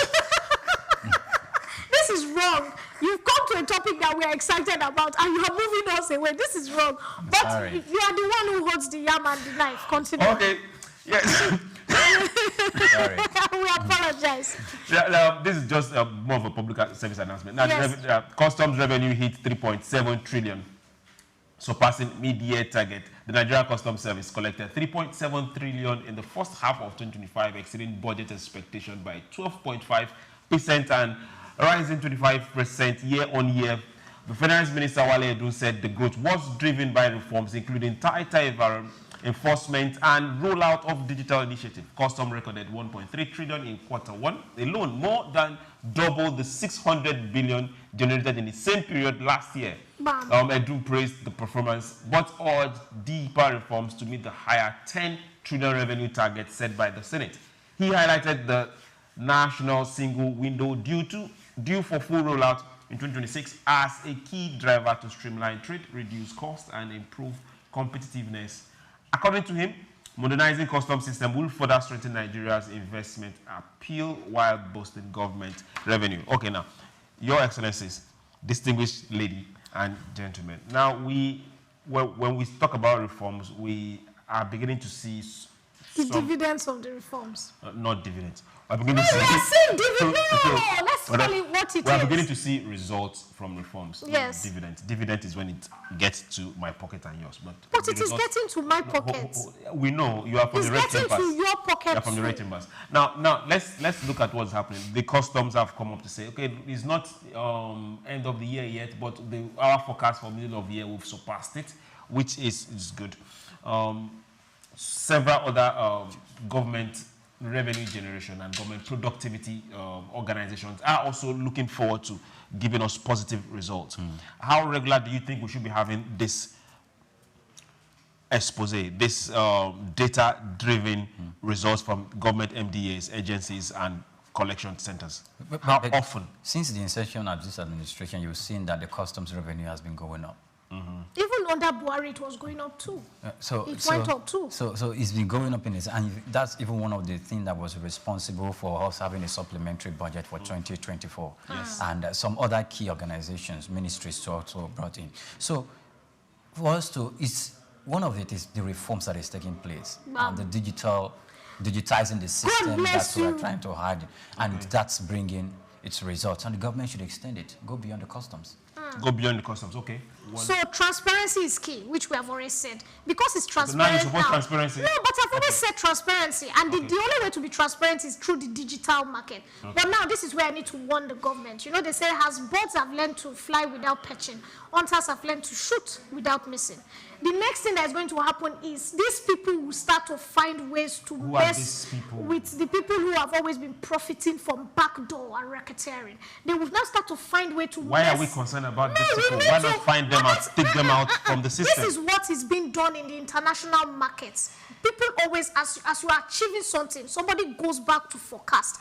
Somebody goes there to create exactly. So the transparency, the AI, the online registration, the government also needs to put a keen eye on it. Because look at, customs is making so much money. Remember, pharmaceuticals, so what we are saying is importation of pharmaceuticals has been reduced. Importation of stable foods is now 0%. So they are not paying, but we are still making money. That means that there has been a lot of backdoor sidelining of government revenue. Okay. So it's transparency that is working for us right about now. Okay, transparency working. We need more transparency, and we want to see a custom that is the pride of the nation. Not just custom. We want to see an NNPC that is the pride of the nation. Don't break that. And not just NNPC. We want to see a farm that is the pride of the nation, which means every one of us must put our hands on deck and get it working. Your last words and goodbyes. All right, so my goodbye today, not my last words, is that we are going to keep Nigeria working by growing Nigeria, buy Nigeria, build Nigeria. Have a beautiful weekend. My name is Swift Director. Priye? Thank you, Swift. And from me, well, I'm glad it's Friday, but a weekend will be as rough as my weekday. Nevertheless, you do have yourself a splendid weekend. Okay, thank you very much. Now, to everyone that has made this particular production possible from Monday to Friday, from the guys at the MCL, to Godson, to Gladys, to our producer Victor, to NK and all those to those behind the camera, to Joseph, to Lukman, to Dotun, to Austin, I want to say thank you very much. And to those that have supported us all through this week, thank you. To our financial ambassadors, to our chairman, to Doc, to Mr. Sam, to Grace, thank you very much. You have yourself a beautiful, beautiful weekend. My name is SOUQ, John Rogers SOUQ. Remember, treat your neighbor as you want to be treated. Take Nigeria because it's the mind that needs to first of all be rebranded.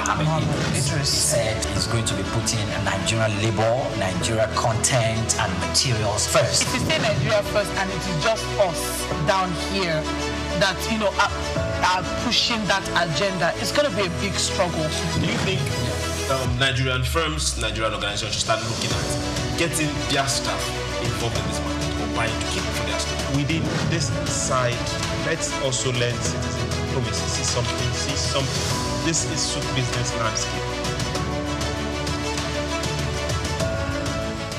Known as the father of African literature, Chinua Achebe was born on the 16th of November 1930 in Ogidi, now Anambra State, eastern Nigeria. He was born to Isaiah Okafor Achebe, a teacher and an evangelist, and Janet Anenichi Iluebunam, a vegetable farmer.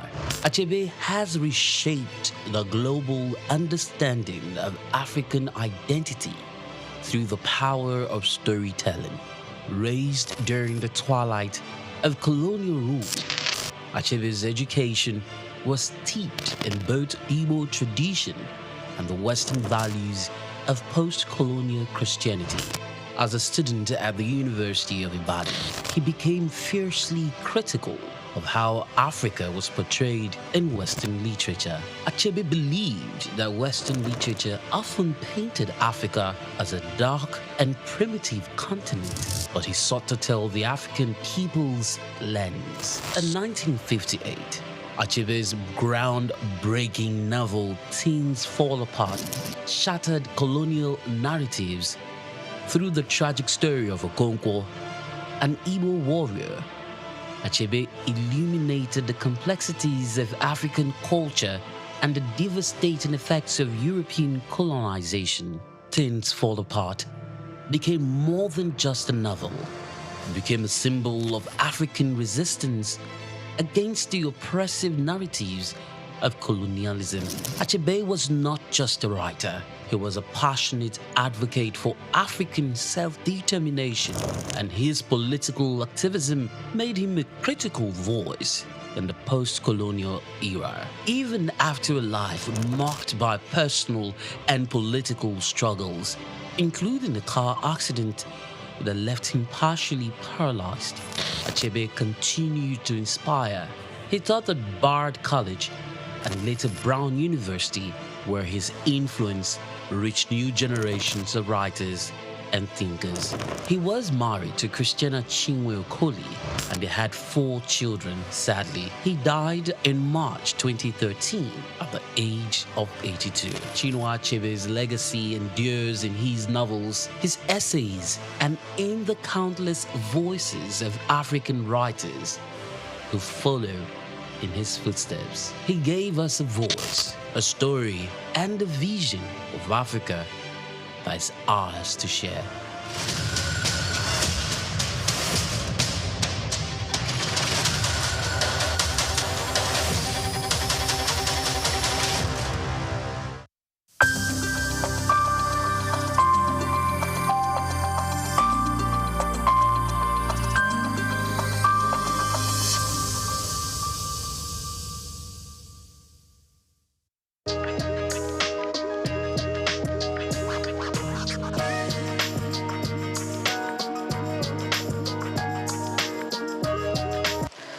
My name is Muiba Wonu Folami, an indigenous of Lagos State, Ikorodu, to be specific. I was born in Lagos 86 years ago, and to the glory of God, I'm still alive and well, and trying to be a relative in the cause of women.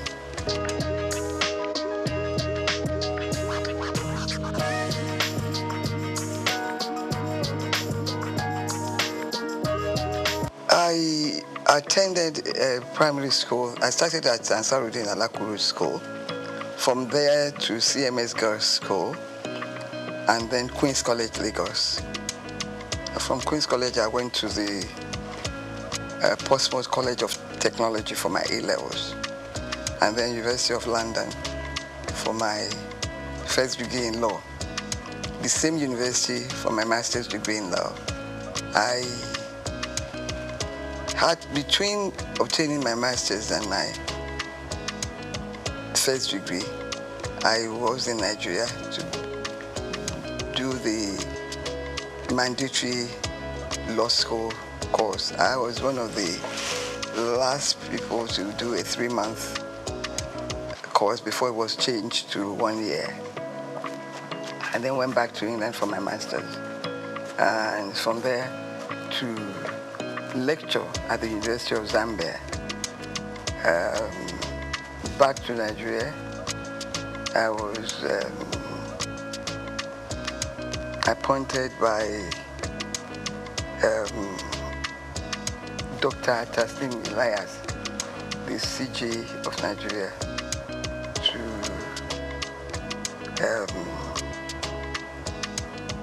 the Commission for Advance Notice to Lawyers of Developments in Law. It was a commission funded by the Ford Foundation to keep lawyers abreast of the developments in law. I was a director there. Then from there, I was admitted to the Federal Ministry of Justice. After being legal advisor to many ministries, I ended up as the Director of Public Prosecutions for the Federation. And after that, whilst I was the Director of DPP, I was appointed Attorney General and Commissioner for Justice in Lagos State. After retirement, I've been involved in social work, in religion. I've always had religion, but I spend more time on religion. I read, I watch telly, and I live a good life to the glory of God.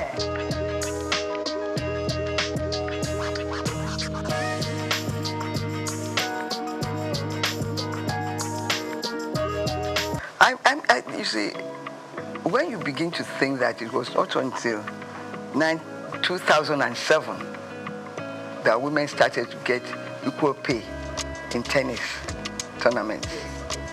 And it was something that was fought for. Little things like that does not add to equality. But when it was done, it may be small, but at work, even at work in employment, women are still discriminated against. And most women do two jobs. They look after the home, and they do the normal work that a man does in an office. Why I fail to understand this inequality in the treatment of women is that the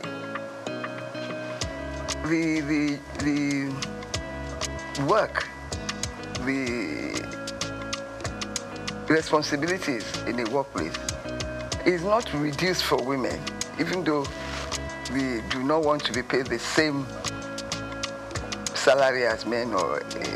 It's a fight that has continued, and in that area, I think we need to do more to push for more recognition. Women have contributed immensely to the society. The men that are now resisting equal pay were brought up by women. That's what I do not understand, that they can think like that. We continue to push. But how can we speed this up? By bringing it to the attention of world powers, recognition by every country of equal opportunities, equal pay. I want to know, I want somebody to explain to me the jobs that women cannot do. Yeah. They've contributed immensely. Even in the new thing, IT, we're at par with men. So I do not see the reason for it.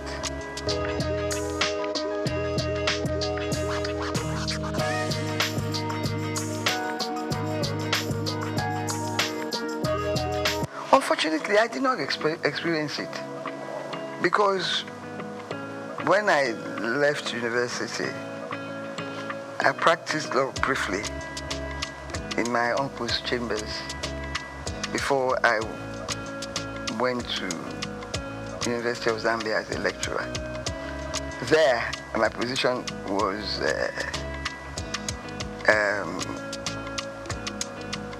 enhanced in the sense that I was a foreigner, and I got all the benefits of being a foreigner, serving in their service. Fortunately, in Nigeria today, the federal government does not discriminate in terms of salaries. Whether you're a man or a woman, you get the same salary scale, and you are promoted on equal basis.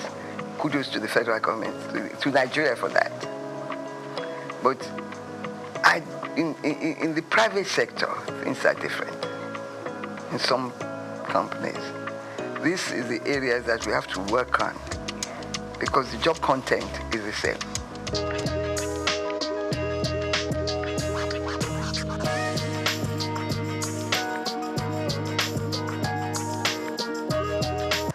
Some of these facilities are available in Nigeria. I learned by being a member of the Society for the Disabled that every government body must admit a certain percentage of women and of disabled people. So most times this opportunity is not taken. They are bound to employ them. We continue to push for that to be implemented in most ministries. It's important because it's there. You have to take a certain percentage of disabled people to work in government positions. It's important that we work to enforce that rule in our society. When it comes to discrimination, Nigeria is way, way ahead of some developed countries, because maybe because through slavery, we faced discrimination right from the beginning. We now know how to resist it. But in my country, Nigeria, in the federal government, in the state government, there is no discrimination. It may happen in private organizations, but they must continue to push to let them understand that the job content is the same.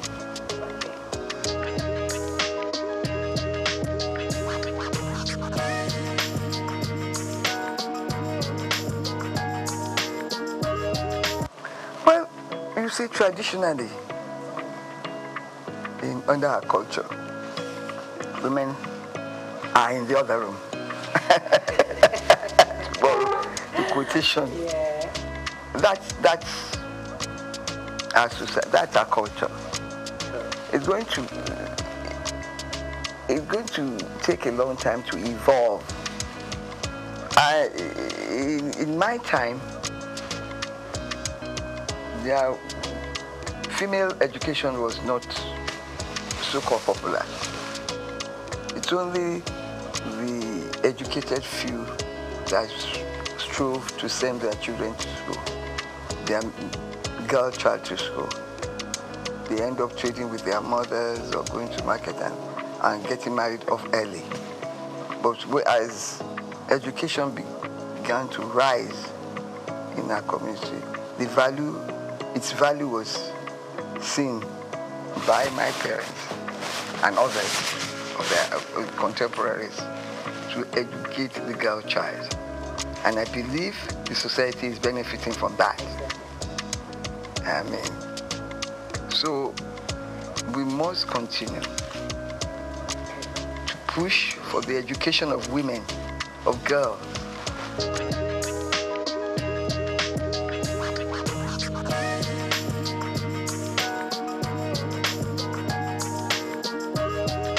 I have thought that, when I read that, the certain state government has appointed look at our National Assembly, 4 women in the Senate. Isn't that shameful? And that is the society. We have to continue to push women up.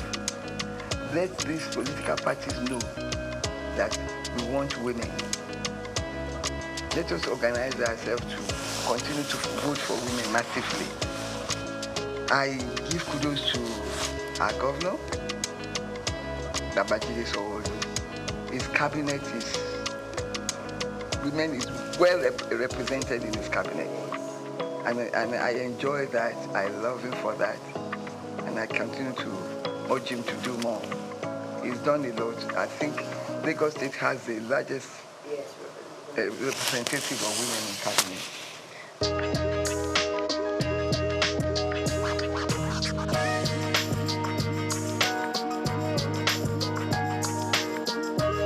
First of all, they have to project themselves in their office space, their workspace. Let everybody know that they are equal to the task. Let us organize. There's a lot of society groups and societies that cater for the interest of women. I believe now violence against women is reducing in the society because there are sanctions for such behavior. I must say that speaking to the organization in charge of violence against women, I was amused to learn that some men come there to complain and that they are also being violated and abused. It's a two-way thing. So that is reducing our society. Education of the girl child is important. We have to let the locals know that education is important.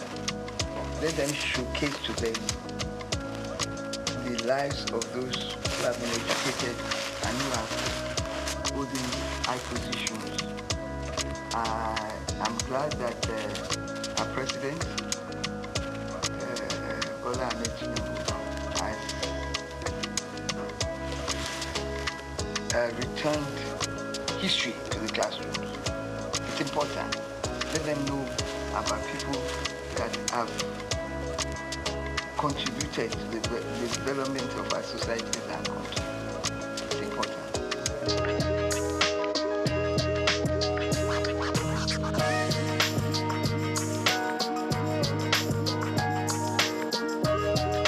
Yes, it's education. It's education. Once people are educated and they know that there is nothing a man can do that a woman cannot do when it comes to the workplace.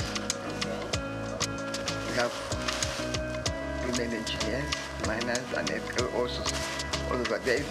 Give me a job specific that a woman cannot do, then I'll change my views. So the moment you begin to upgrade education, let government now continue to vote more for education. I don't believe we are doing enough. There is a UN convention, and I think Nigeria is part of that convention, that a certain amount of a nation's income should be devoted to education. I'm not sure whether Nigeria is complying with that. But some states are better than others. And we must, education, I believe in education of the girl child. Some states now are taking children, girls off the street. Walking is completely prohibited. Things like that will help.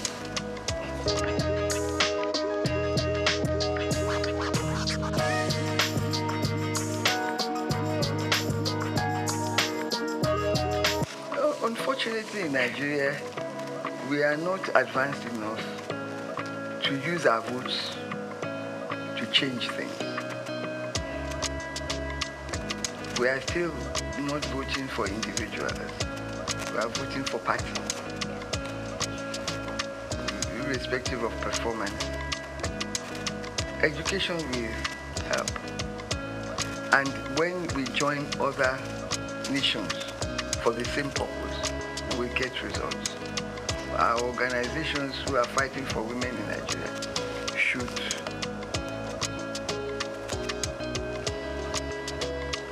join worldwide organizations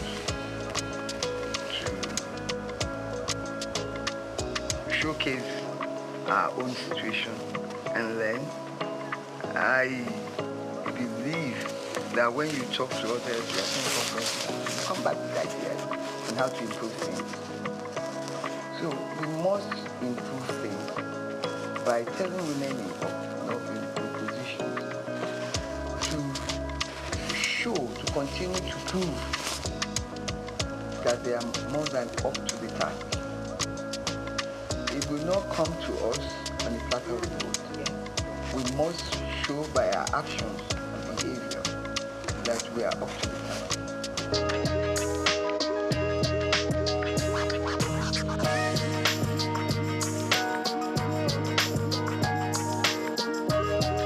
Of course, some women are wrong in claiming equal rights to their husbands in the house.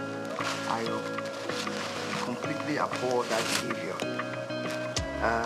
Even though they are husband and wife, the man in my culture remains the head. He should be respected. His views should be respected. It's only now the condition of living is so high that you join the two incomes together to run the house. In the house, because the men that run the house, they pay for everything. Maybe some of these women are thinking that because they are contributing a quota to the development, that they have equal rights. Yes, they have equal rights on the upbringing of the children in their homes and everything. But respect is important. That will keep the home, and the children will learn and imbibe it into their own children too. Equal right does not, in my view, mean that you can be rude, can not submit to your husband's wishes. Equal right means something differently. Respect comes out of it. It's important.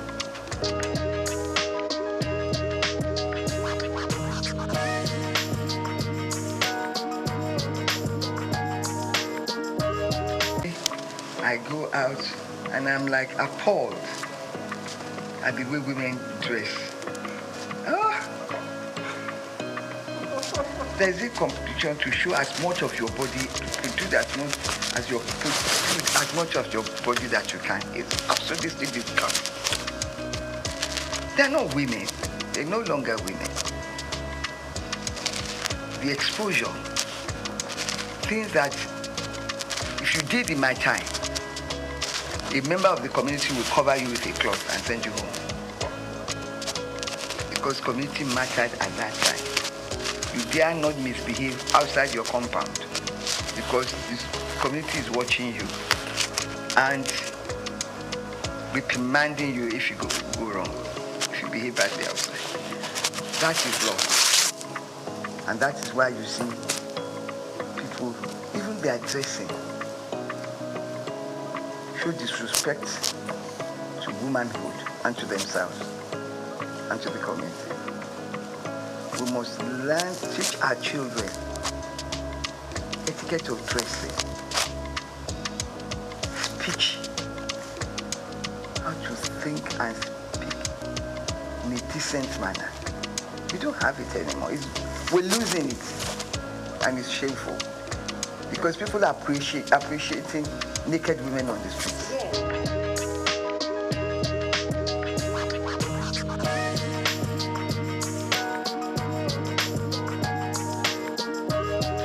Both sides.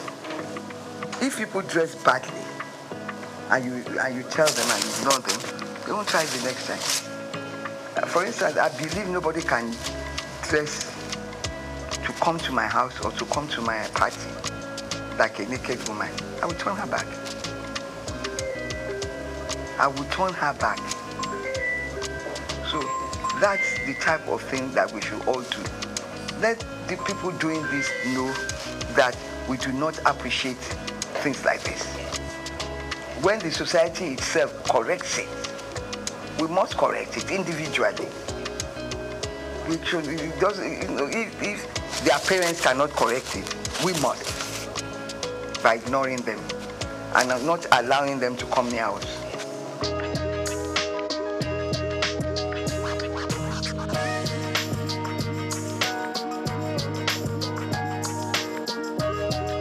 Show our women that have contributed to the society. Yeah. Show them, showcase them, showcase them. Yeah. We have the first woman senior advocate of Nigeria. We have Okonjo, we have in the UN. We have all sorts. We have what's this pharmaceutical woman?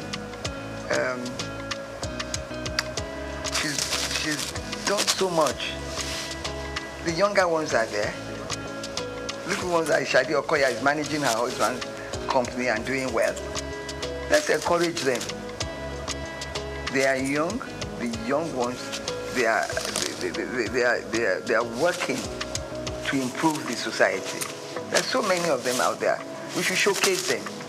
Let them know that we have women who are of top quality, intelligent, and well-behaved, and they dress well.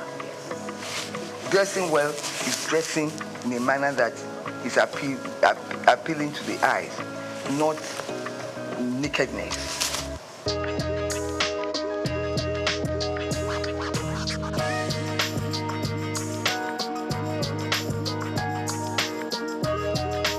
that my